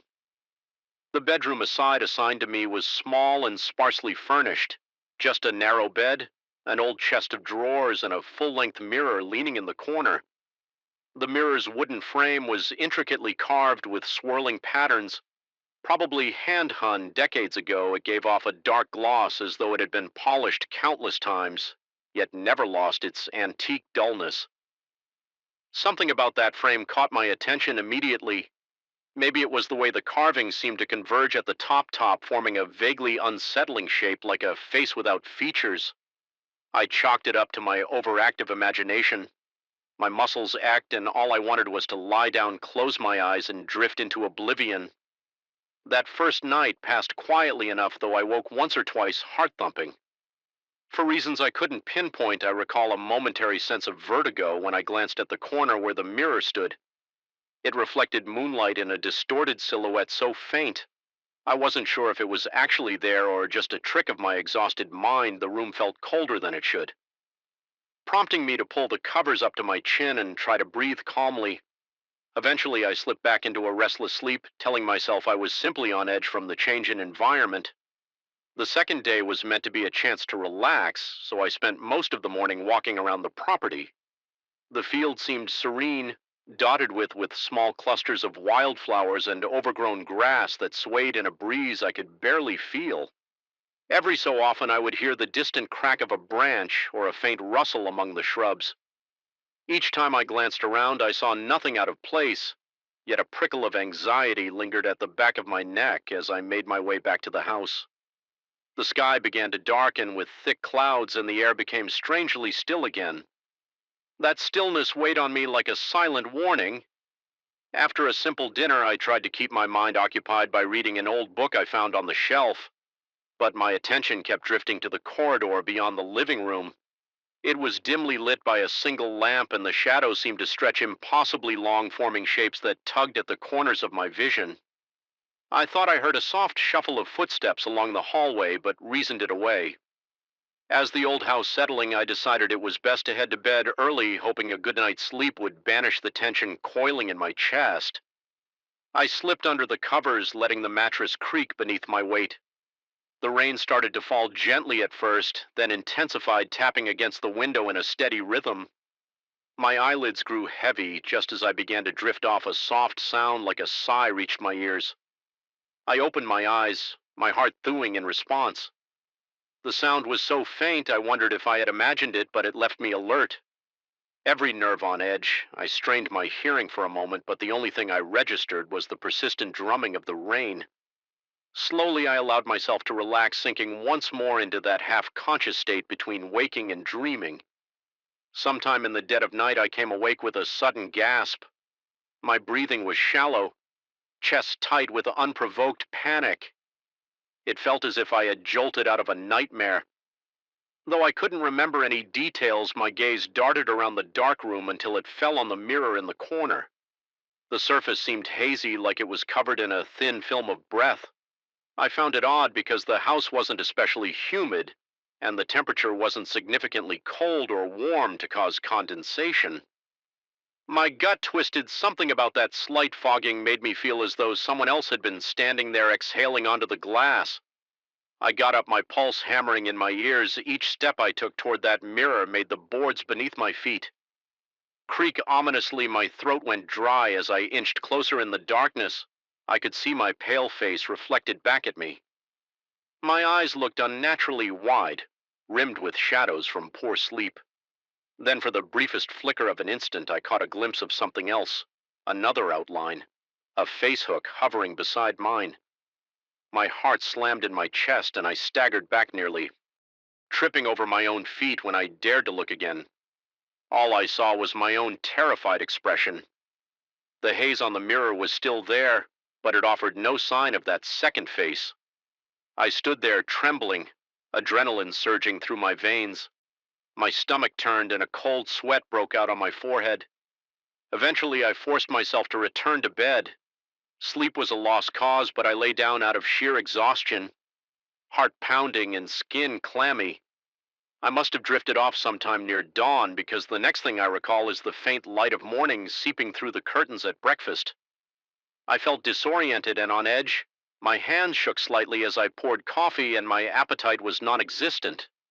The oddness of the night weighed on me, but I tried to maintain some sense of normalcy by sticking to a routine.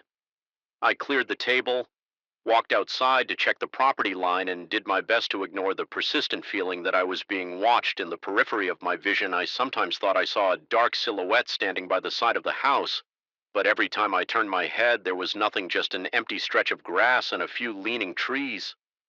The third night arrived with a suffocating heaviness. It was as though the air itself had thickened, making it difficult to breathe. My nerves were raw and my entire body felt tense. I settled into bed, leaving the lamp on this time, desperate to dispel some of the looming shadows. The mirror's reflection cast a distorted glow along the walls, creating wavering shapes.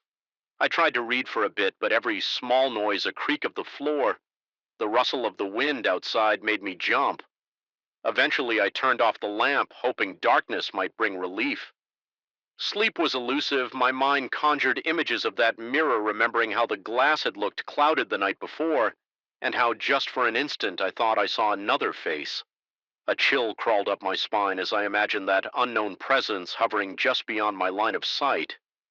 My heart rate surged every time I thought I heard a subtle shift in the room, like fabric brushing against wood or a quiet shuffle across the floor. Midway through the night, I felt compelled to check the mirror again. I didn't even fully understand why, perhaps a morbid curiosity or a need to confirm that it was still just a normal piece of furniture. Forcing myself to get up, I walked toward it. My breath felt hot and ragged in my throat, and I could feel the thumping of my pulse in my wrists. The closer I got, the more a sense of dread swelled within me. My skin prickled with goosebumps and my legs felt weak. Standing before the mirror, I saw my reflection cast in faint moonlight. My cheeks looked hollow, eyes sunken from lack of rest. The carved frame seemed to loom around me, almost pulsing in the dark. I leaned in cautiously, half expecting to see that phantom face again. But the glass was clear this time, showing only my own haunted features. Just when I was about to step back, I heard that faint sigh again. Only this time it felt like it was right behind me. My throat went tight, and I snapped around, certain I would see someone in the shadows. There was nobody. I walked back to the bed with shaky legs. Every muscle in my body tensed as if ready to bolt. Sleep never fully came after that. I lay there, eyes squeezed shut, forcing myself to keep breathing. The darkness felt alive with watchful eyes, and I was certain something lurked just outside my vision. My heart pounded so violently that my chest hurt by morning. I resolved to investigate the mirror's origins. There had to be some explanation, perhaps a family myth or a rumor about the house that I'd never heard before.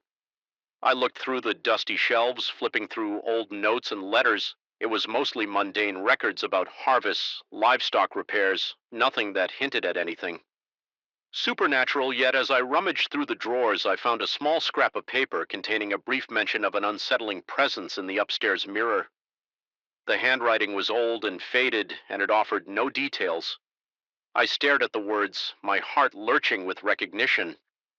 It seemed I wasn't the only one who had felt something unnatural about this object all day. The sense of being watched dogged me. I kept seeing shapes just out of my field of vision. A flicker of movement near the staircase, a suggestion of a figure peering through a window. Whenever I turned, no one was there. My paranoia grew with each passage hour, culminating in a near constant tension in my shoulders. Even the air smelled wrong, damp and sour like stagnant water. Night fell once more, and I dreaded returning to that room. My mouth felt as dry as if I had swallowed chalk, and my palms were slick with sweat. Nonetheless, I forced myself to lie down, hoping the ordeal would somehow subside. The hours stretched on, and I alternated between drowsy half-sleep and jolts of sheer panic. At some point, I became aware of a raspy sound like labored breathing. Just a few feet away, my eyes flew open, and I stared at the blackness, scarcely daring to move. My arms felt paralyzed, my lungs refusing to draw air. Naturally, the noise persisted, filling the silence with a slow, agonizing rhythm. I mustered the courage to flick on the lamp. The sound stopped instantly, as if someone had plugged a leak in a pressurized chamber. Adrenaline pounded in my veins and I felt the hair on the back of my neck stand up. I glanced toward the mirror. It was angled in such a way that from the bed I could see part of the room reflected, including the door. This time I saw a subtle blur in the reflection, like a smear of darkness that did not match any object in the room. My heart hammered so loudly that my ears rang and my skin broke out in goosebumps again. I realized the mirror was showing some presence I couldn't identify. It wasn't a clear shape, but a faint distortion similar to heat waves. Rising off asphalt in summer, only it was darker, colder. I kept staring, my eyes watering from the intensity of my own fear. Then the shape seemed to move. It slid across the glass as though pacing back and forth. The breath caught in my throat. I felt utterly helpless in that moment, pinned by my own terror. My mind raced with questions. Was I hallucinating? Was something truly in this house? Or was the mirror itself cursed, desperate and terrified? I leapt from the bed and grabbed a blanket. Without looking directly at the mirror, I hurled the blanket over it. Covering that polished surface, my heart was pounding so forcefully it hurt, and I took several gulping breaths just to keep from fainting. The sense of dread in the room was overwhelming, but at least I could no longer see that shifting darkness in the reflection. I spent the remainder of the night huddled in a corner of the bed covers pulled up around me. My mind cycled through every possible explanation: sleep deprivation, stress, a failing mental state. But a deeper part of me was convinced that something truly horrifying had latched onto that mirror, or had always been there, lurking behind the veneer of its aged wood and cloudy glass. Morning could not come soon enough. The moment dawnlight infiltrated the thin curtains, I packed my things in a flurry, my hands shaking so badly I nearly dropped my belongings. The entire house felt alive with tension, as though it was watching me scramble. My heart wouldn't settle. Pounding furiously while I stuffed clothes into my bag, I wanted nothing more than to leave that place, to put as much distance between me and that mirror as humanly possible. I left the blanket draped over the mirror. I couldn't bring myself to look at it one last time. The thought of seeing that presence, or worse, seeing an actual face, made my chest tighten. As I closed the bedroom door behind me, I felt a subtle pressure in the air, almost like a hand pressed against my back. Ushering me out, my fear spiked again, but I forced myself to stay composed, reminding myself that if I panicked too much, I might never escape once. Outside, I could breathe a little more freely, though I noticed the sky was a dull gray, oppressive clouds looming overhead. I got into my car, started the engine, and didn't look back. My pulse thundered as I drove away, half expecting to glance in the rearview mirror and spot something sitting in the back seat. That entire drive felt surreal. My mind still struggling to reconcile the events of the past days with any kind of rational explanation. Even now, as I reflect on the experience, my pulse quickens. I can't quite convince myself it was all in my head when I think about that mirror and the face I almost saw. I feel a cold sweat break out on my skin sometimes in the dead of night. I jolt awake, convinced I hear that faint sigh drifting across the room, or see a haze forming on a reflective surface. In those moments, I remind myself that I left that haunted place behind, that I escaped whatever was lurking in that old mirror. But there's a part of me that can't help wondering if it followed me, slipping out through the corner of my eye, finding its way into my reflections. Wherever I go, the unease it left in my mind has become a constant companion, a lingering sense of dread that flares up whenever a dark corner or a polished window catches my gaze. Sometimes late at night, I catch myself holding my breath, listening for that quiet sigh, waiting for the next sign that I'm not alone. And every time I pass by a mirror, I catch myself pausing, fearing that if I look too closely, I might find something staring back that isn't me. A biting wind lashed the side of our car, as if nature itself tried to warn us away from the road. That night, the headlights carved weak tunnels through the thick darkness, revealing little but swirls of dust and endless stretches of scraggly weeds. There was no moon to comfort us, only a mass of storm clouds closing in, swallowing the sky and leaving me with an unshakable sense that we were driving into something we should never witness. My hands felt clammy on the steering wheel.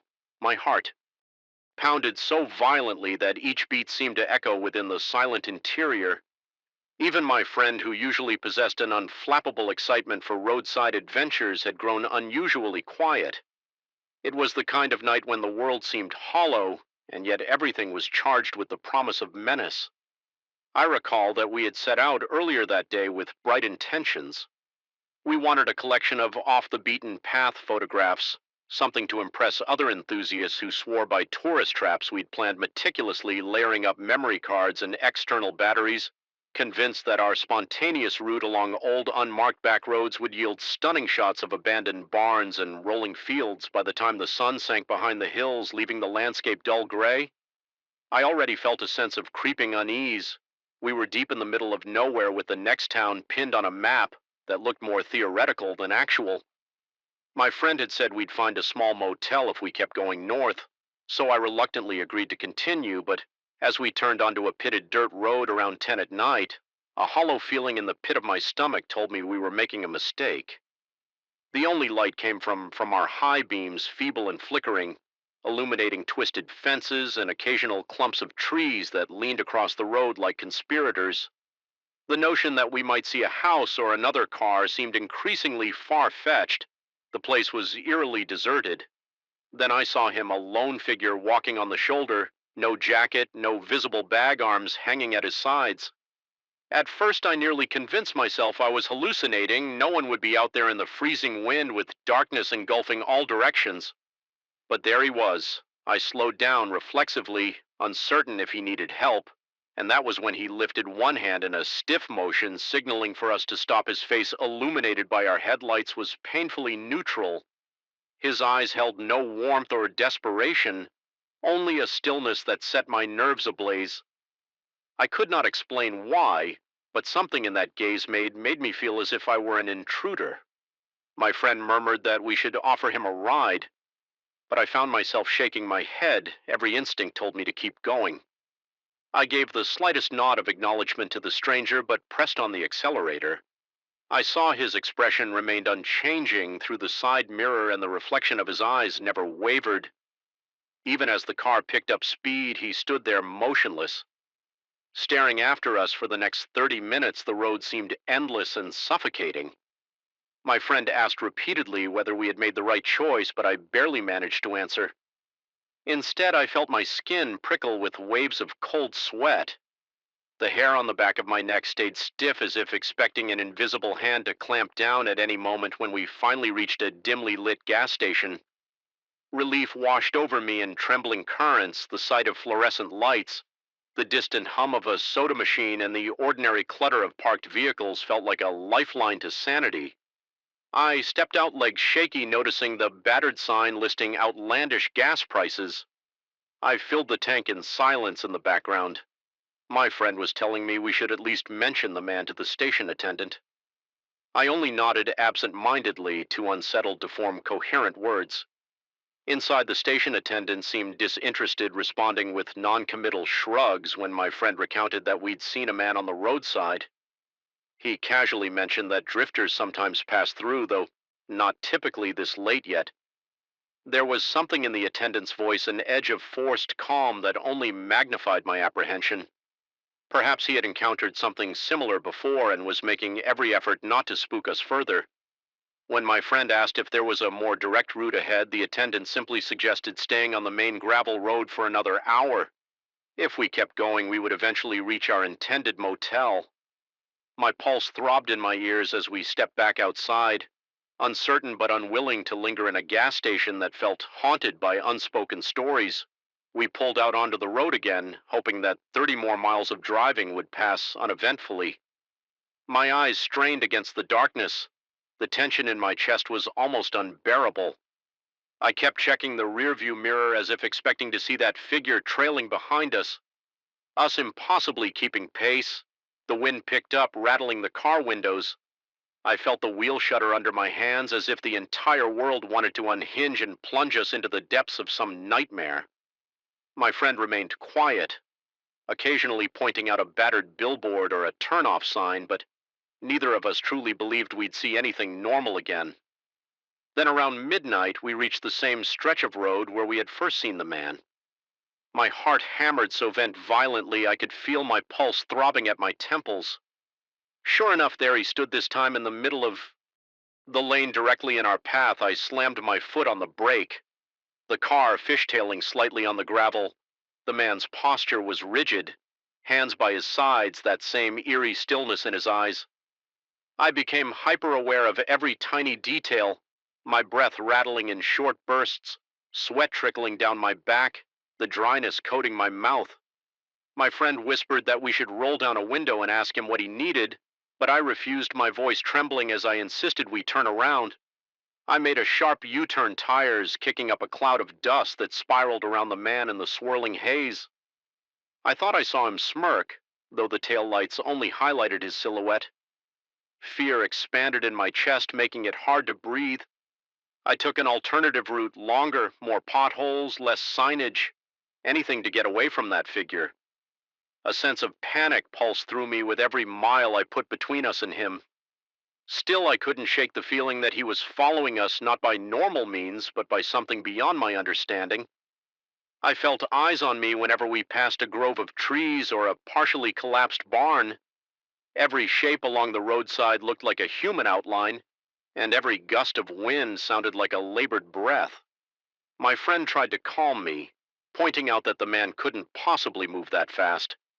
Even if he had a hidden vehicle, there was no road that led him to appear twice in those random spots without us seeing it. I nodded silently, but dread sank deeper into my bones.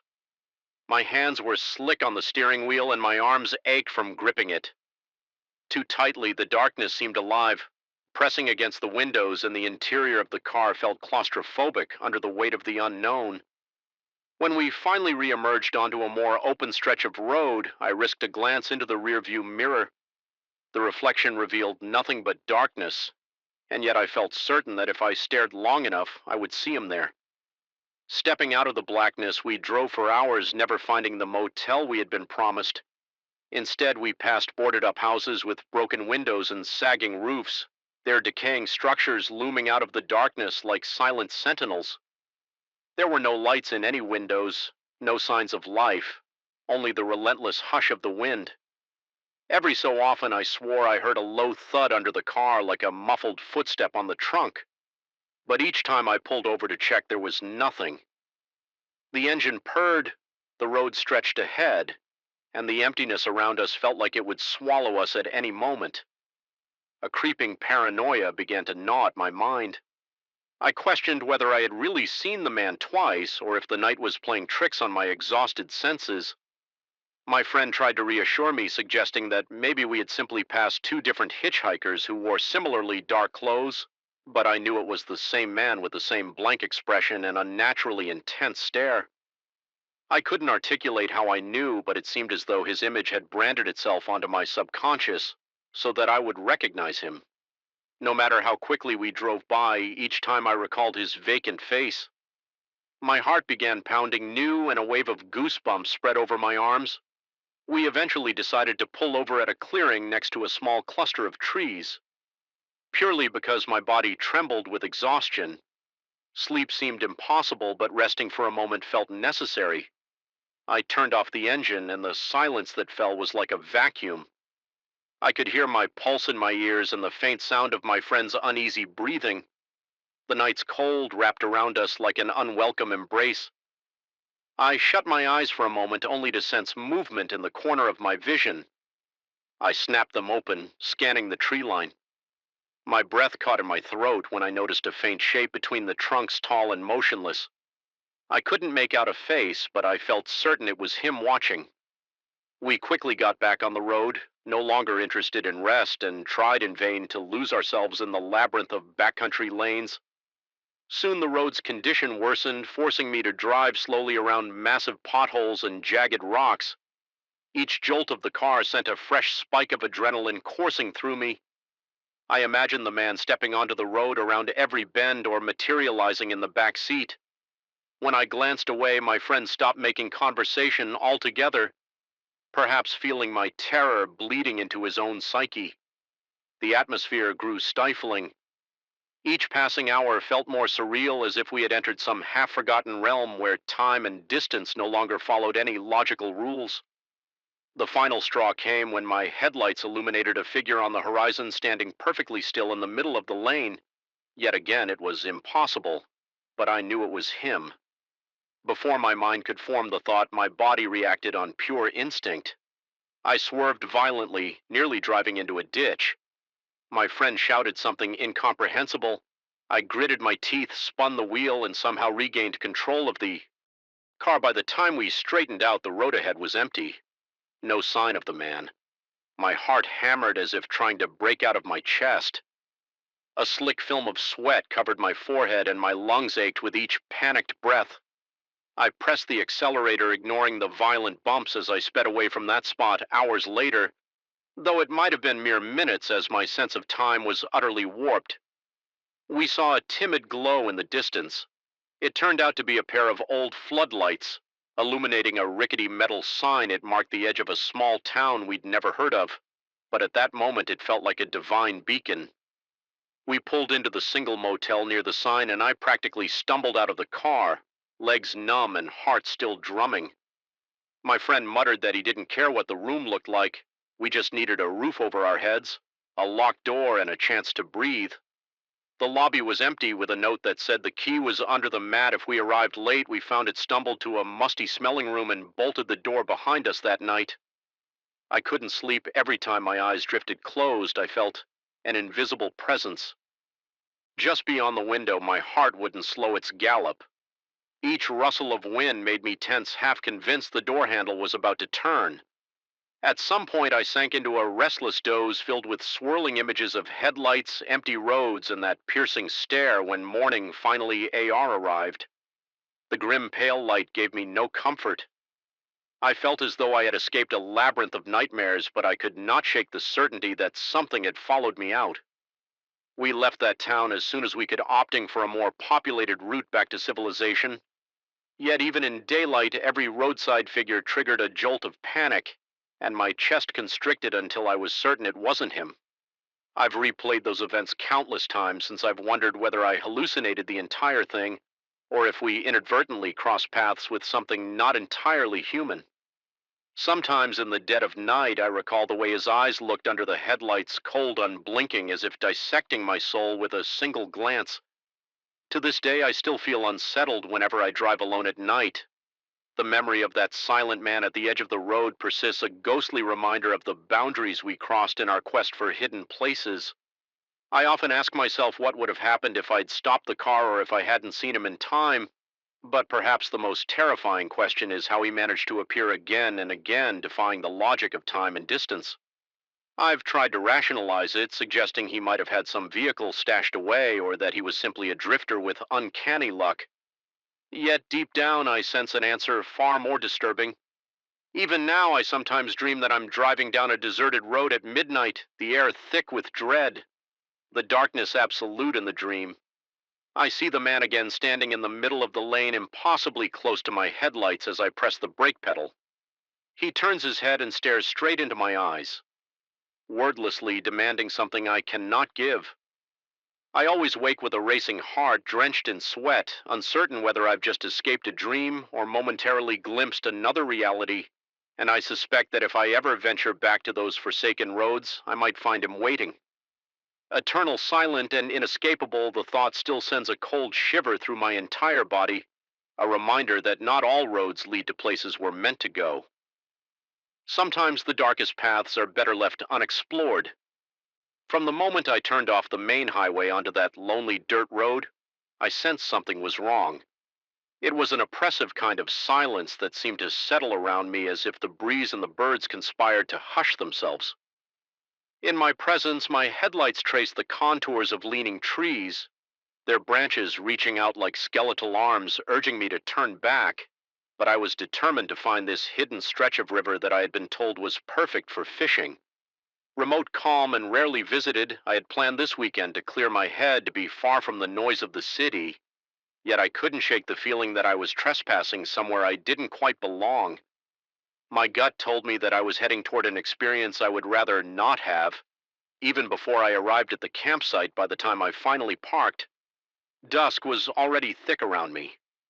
The orange glow on the horizon had receded into a faint purple haze. leaving the landscape coated in a veil of shadows standing by the trunk of my car. I realized just how isolated I was. There were no other vehicles, no signposts, no lights from distant cabins or houses. Only an endless expanse of trees and brush punctuated by the faint gurgle of flowing water somewhere beyond. I felt a momentary spike of unease, but I forced myself to ignore it. I told myself I was just being overly cautious, that this was precisely the solitude I had longed for. I trudged down a narrow trail leading to the riverbank gear clinking with each step, the dusty ground crunching underfoot. Eventually, I found the spot I had been told about, a gentle bend in the river where the current slowed enough to create a shallow pool. The water glistened under the last remnants of twilight, looking deceptively calm, perfect for casting a fishing line. I thought I set up my tent close to the river's curve, driving the stakes into the hard ground with deliberate, forceful blows, as though asserting my presence might ward off any misgivings. My breath was steady, but my heart thumped a little louder than usual.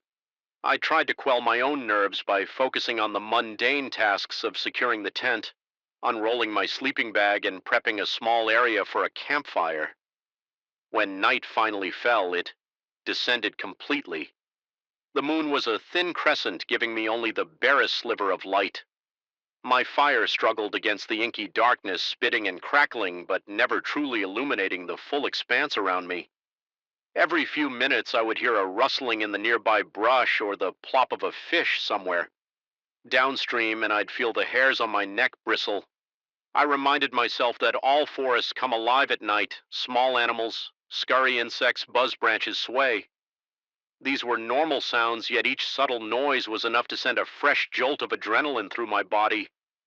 The sensation of being watched was already creeping in, but I tried to suppress it. I sat on a folding chair near the fire, my fishing rod set aside for the early morning hours. The temperature dropped faster than I expected, and a cool wind carried the smell of wet earth and decaying leaves as I warmed my hands near the flickering flames. I caught a glimpse of movement across the river, a dark shape taller than any bush shifting among the trees on the opposite bank. At first I strained to see if it might be some animal, maybe a deer or a lost hiker, but there was something unnatural in the way it moved, slow and deliberate, as if it was examining me. My pulse quickened and my mind raced through a jumble of possibilities. Whatever it was, it made no sound, just footsteps, heavy and resonant, snapping twigs underfoot. I felt a cold spike of fear carve a path through my gut. I wanted to call out to ask who it was and whether they needed help, but the rational part of me resisted the presence of another person here this late without any kind of flashlight or camping gear. Seemed off my adrenaline spiked even more. Eventually, I mustered enough courage to give a short shout, something like, "Is anyone there?" The only response was silence, a suffocating, almost tangible silence. No birds, no breeze rustling the leaves, nothing. Despite the warmth of the fire, my skin broke out in goosebumps. Anxiety slithered up my spine, and I kept telling myself that maybe it was just my eyes playing tricks in the darkness. A few minutes later, the shape shifted again, as if it had heard something or decided to move. I saw the figure duck behind a cluster of shrubs. My eyes darted around, trying to track its trajectory. Then I heard another series of branches snapping from somewhere behind me on my side of the river. My chest tightened and I shot up from my chair, heart hammering so violently I could hear the blood pounding in my ears. A wave of dizziness overtook me, and I had to take a few steps to steady myself.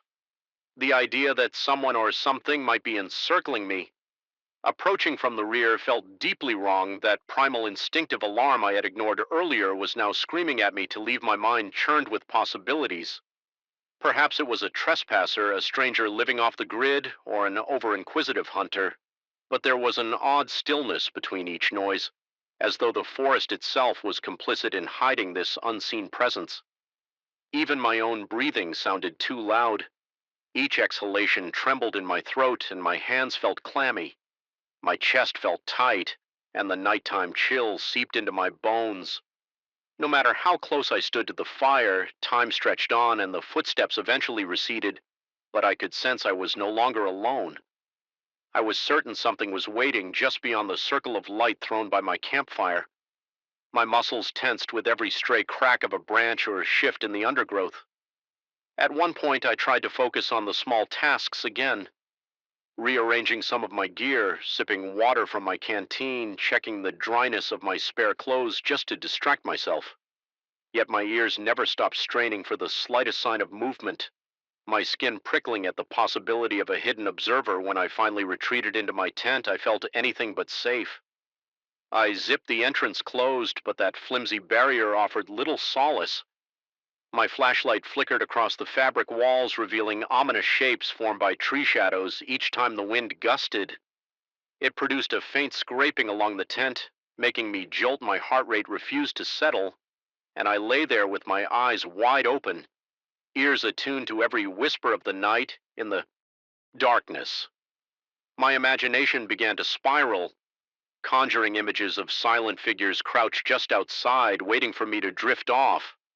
I tried to calm my mind by counting my breaths, reminding myself that I was simply spooking myself in an unfamiliar place, but logic felt feeble against the suffocating fear that clenched my entire body. Eventually, I sank into a restless sleep, more from sheer exhaustion than from any real sense of security. I awoke in the gray pre-dawn light, feeling groggy and disoriented. My back ached from the uneven ground, and my throat was parched for a moment. I convinced myself that the unsettling events of the previous night had been exaggerated by fatigue as I stepped outside. The river drifted lazily by, and a light fog hovered over the surface. Birds chirped cautiously in the distance, and the forest seemed almost peaceful. I wanted to believe that the sense of dread had been just my nerves. I gathered my fishing rod, positioned myself near the shallow pool, and cast my line. The anticipation of a catch was a small comfort. I tried to immerse myself in that routine, letting the rhythm of reeling in and casting out lull me into a temporary calm.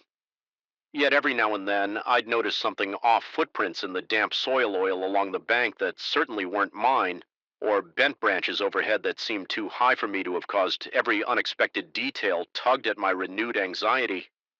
Around noon, I decided to move around a bit, scouting a different part of the river's bend. As I hiked through the patchy undergrowth, I found signs that someone had passed through: recently broken twigs, fresh imprints in the mud, even a tuft of fabric stuck on a branch. The color of the fabric was a dark, muddy shade, something that could easily blend into the shadows immediately. I felt that spike of unease return. There was no rational reason for anyone else to be out there without a visible campsite or vehicle nearby. By late afternoon, a bank of ominous clouds had rolled in, turning the sky a sickly gray. Thunder growled in the distance, the forest grew dim, shadows stretching across the ground like long fingers.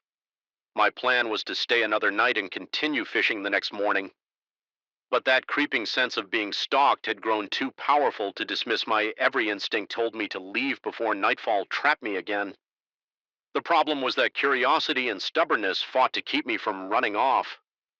I almost wanted to prove to myself that I could endure a single night alone by the river without succumbing to irrational fear. After all, I had seen no direct threat, just unsettling signs and fleeting shadows. That second night, I tried to set up a larger fire, gathering extra wood in hopes it would burn longer and brighter. A gusty wind made the flames dance unpredictably, casting wild shapes across the trees. The shadows twisted and elongated in ways that looked almost animate. My pulse quickened each time a flicker of light suggested a silhouette lurking at the edge of the woods. Occasionally I heard something: a footstep, a broken branch, or maybe just the wind, but it always seemed too measured, too intentional to be random. Forest noise, it was like the presence I'd felt the night before was still there, watching me, assessing me. The night dragged on my stomach, churned with each minute that passed. My breathing felt labored, as if the air were heavier than usual, pressing down on my chest. At one point, I stood brandishing the largest stick I could find. Feeling foolish, but too scared to be embarrassed, I even tried to speak aloud, loud in a halting, quivering tone, insisting that whoever was out there show themselves or leave me alone. My voice sounded small and desperate, swallowed up by the surrounding darkness. In the moments after my outburst, the forest seemed to hold its breath. My heart pounded so loudly I was sure it could be heard for miles. Then faintly I caught a glimpse of movement through the trees to my left. It was a shape hunched, but tall. Swaying slightly, my eyes strained. But the darkness made it impossible to see features. My scalp prickled and my body broke into a cold sweat. I took a trembling step toward the shape my makeshift club gripped tightly, and I nearly gagged from the metallic taste of fear pooling in my mouth. The figure seemed to drift back into the gloom, leaving me gasping for air. The rest of that night became a haze of anxiety. I felt sure that at any moment something would lunge out of the darkness, or the tent walls would collapse under some assault. Yet it never came. Instead, I was tormented by a deep, persistent paranoia. Every shift of the wind sounded like footfalls. Every crackle of the fire made me twitch. My thoughts spiraled into madness, and I questioned whether I was hallucinating or if something unearthly truly prowled the riverbank. My entire body trembled and my throat stayed desert dry. No matter how much water I sipped when dawn finally broke, it didn't bring relief. My nerves were shot, my eyes blurry from lack. Of real sleep, the fire had long since died out, leaving only a ring of ashes smudged into the dirt. Birds started their morning calls again, but I found no comfort in their routine. I realized I needed to leave no matter what. My equipment was scattered around the campsite, and I hurried to pack it with shaky hands. I glanced over at the river, now a dull green under the early morning light, and I sensed a lingering presence just beyond the mist. It felt like the trees themselves were straining to watch me as I gathered my belongings during the frantic dismantling of my camp. I noticed something etched into the bark of a nearby tree, an odd symbol like interlocking spirals carved so deeply it exposed the pale wood beneath. I hadn't seen it before, and I had no clue who might have done it. An involuntary shudder coursed through me. It was one more sign that someone or something had been closer than I ever realized. During the night, I felt exposed and foolish for staying as long as I had. I practically sprinted back to my car, constantly looking over my shoulder, convinced that any second I would see that dark figure skulking through the trees behind me. My shoulders were knotted with tension, my shirt damp from cold sweat. My mind raced with jumbled thoughts, and my chest felt tight with unresolved dread. After what seemed like an eternity, I reached my vehicle, threw my gear in, and slammed the door. My hands trembled as I turned the key in the ignition. The engine roared to life, and for a split second I thought I saw a movement in the side mirror, just a flicker of black darting among the trees. My lungs seized. I couldn't bring myself to look more carefully. I floored the accelerator, tearing down that dusty road, not caring about potholes or the branches scratching the sides of my car. As I merged back onto the main highway, the weight in my chest eased just enough for me to breathe more freely, yet I still felt contaminated by the place I had just left, as though I brought back a piece of its darkness with me. I kept expecting to see some shape in my rearview mirror or notice footprints by my car door when I stopped for gas. The experience clung to me like a heavy fog refusing to dissipate. Even hours later, back in the familiarity of city streets, my mind couldn't let go of the notion that something had watched me out there and had followed me at least to the edge of the forest. I couldn't rationalize what I had seen or thought I had seen. My imagination might have filled in the gaps of a completely normal set of circumstances, or perhaps something truly strange resides in that isolated bend of the river, something that defies common explanation. Even now, whenever I close my eyes, I still hear the crunch of leaves, still see a tall, shifting shadow in the corner of my vision, and still feel that laden fear coursing through my bloodstream. No matter how many times I tell myself it was just paranoia, a part of me remains unconvinced. I'm left with the unsettling knowledge that there are places where nature is indifferent, where isolation warps the mind, and where something unnamed might be waiting to be encountered. And if you ever find yourself following a deserted trail to a secluded river bend, remember sometimes you are not alone, even when you desperately want to be. I remember the stifling weight in the air before I even set foot inside that decrepit wooden shed. The night was moonless, and the entire farm seemed to be holding its breath as though afraid of what might happen next. Shadows stretched unnaturally across the dusty ground, and a sense of wrongness clung to the atmosphere like a stubborn stain. I felt it in the tingling on the back of my neck and in the sudden dryness of my throat, an unshakable impression that I was trespassing on something best left undisturbed. I had come to my uncle's farm to assist with harvesting. It was supposed to be straightforward, a couple of days of hard work in the fields, then restful evenings spent in the old ranch house, perhaps a few beers after sundown.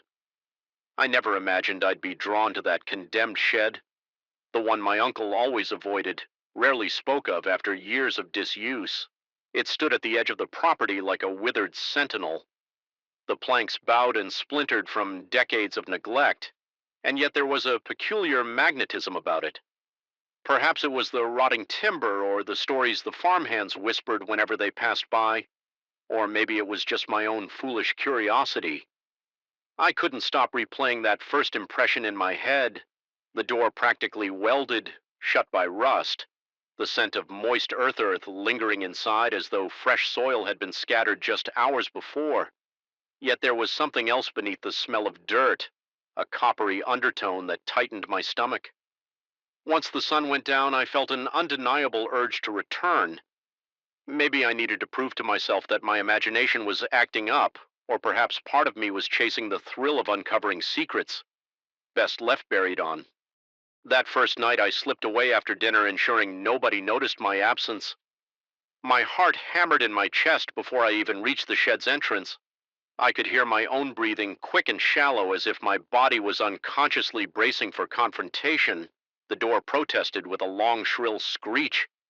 When I forced it open immediately, the smell of wet soil engulfed my senses again, more pungent in the darkness. The beam of my flashlight cut through clouds of dust, and for an instant it illuminated old tools strewn haphazard along the floor, rusted sickles, chipped shovels, battered rakes. Everything lay in a chaotic sprawl, yet among those decaying items I glimpsed suspiciously shiny metal pieces, the edges appearing recently sharpened as though someone had been there. Not too long ago, taking cautious steps forward, I felt my pulse throb in my ears. My palms grew clammy around the flashlights. Handle the only sounds at first were my own footsteps and the soft rasp of my clothes brushing against the doorframe. Then I heard movement. It was faint, but it reverberated in the cramped space like a muffled rustling. It reminded me of a large sack being dragged across the floor, or possibly heavy cloth brushing against a solid surface. My breath caught in my throat, pointing the flashlight toward the far corner. I saw only darkness where the light struggled to reach. Then scanning downward, I noticed fresh marks etched into the packed dirt floor. They resembled long, uneven scratches, some shallow, others deeper, as though something sharp had dug into the ground. A wave of cold fear rippled through me. My stomach clenched and a shiver rolled up my spine. I tried to rationalize it. Maybe it was a vagrant seeking shelter or a wild animal rummaging for a warm place. My uncle had warned me more than once that raccoons or stray dogs sometimes wandered into old structures, but something about those scratches didn't seem animalistic.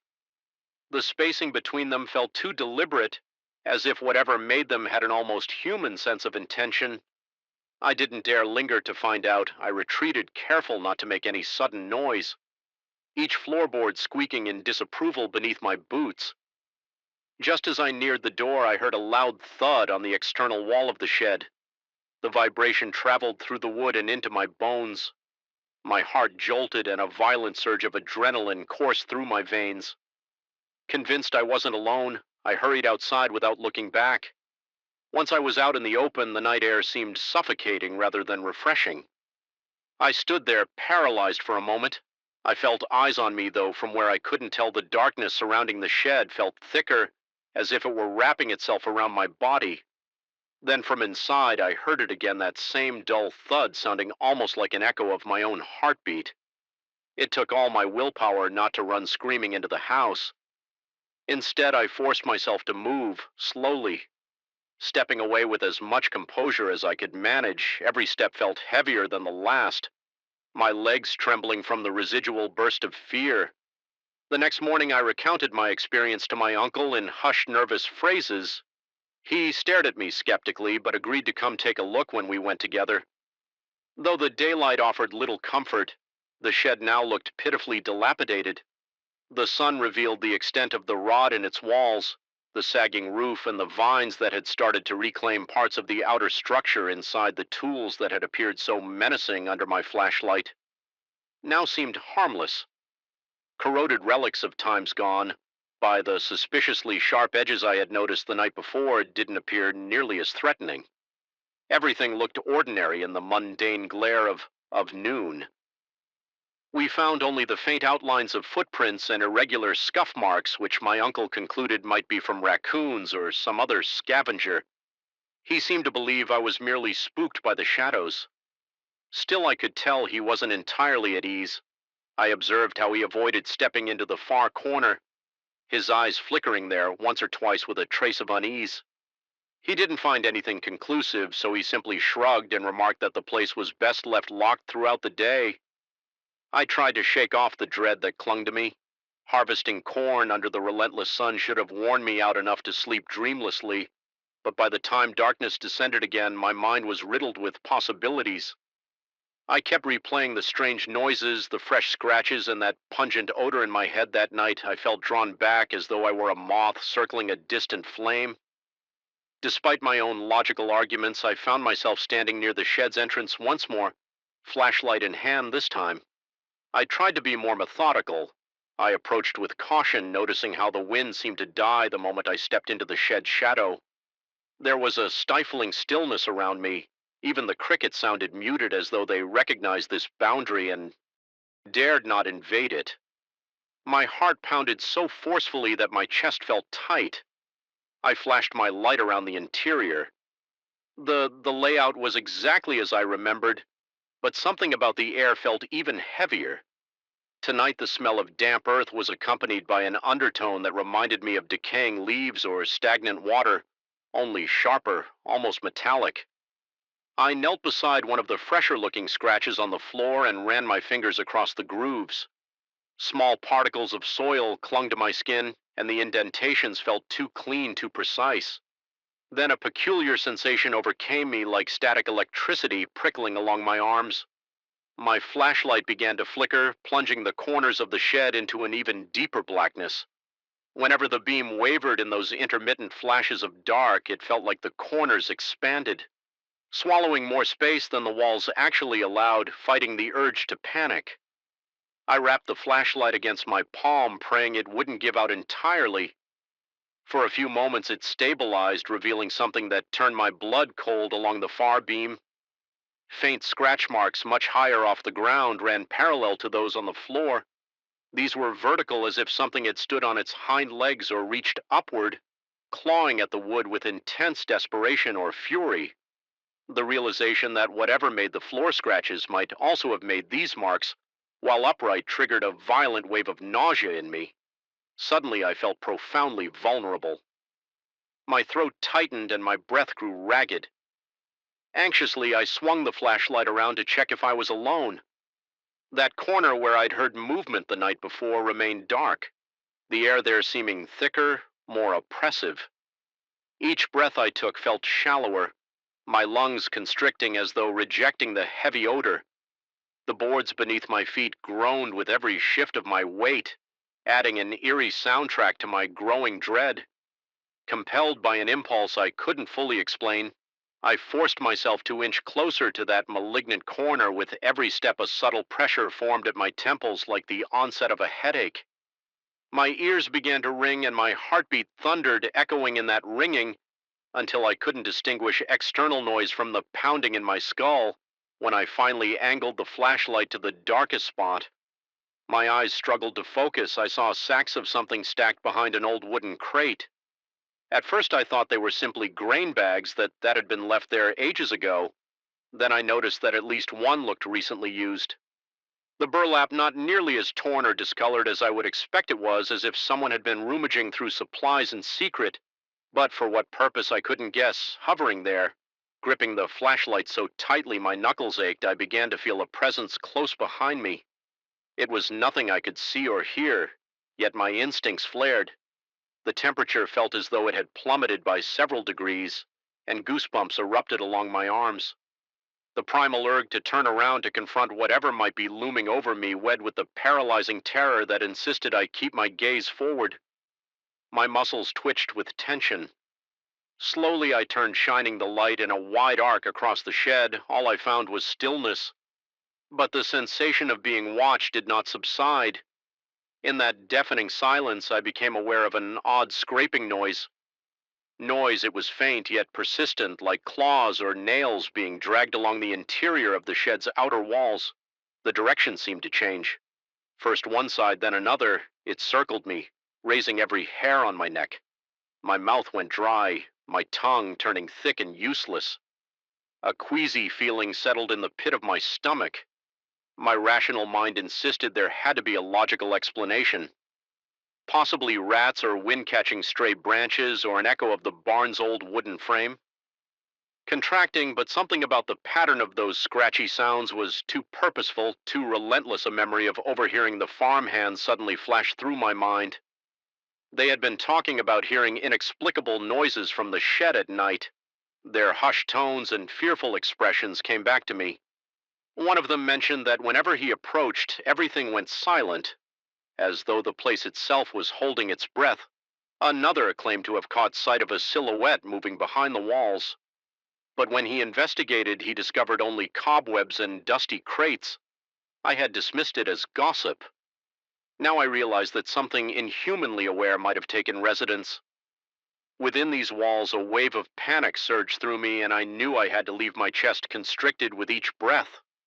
The flashlight wobbling in my trembling grip as I backed away, the boards underfoot seemed to protest louder. Each creak magnifying my alarm. I tried to swallow, but my throat felt constricted and beads of cold sweat pulled along my hairline. My flashlight flickered again, plunging me into short staccato bursts of dark. In those momentary blackouts, it felt like the air pressed in closer, as if something intangible was trying to smother me. My pulse soared so high I could practically feel my heartbeat in my eyeballs. When I finally reached the threshold, I half expected something to grab me from behind. The sensation was so strong that I flinched. Involuntarily, I scrambled out into the open air, gulping it in desperately, as though I had just broken the surface after being submerged underwater.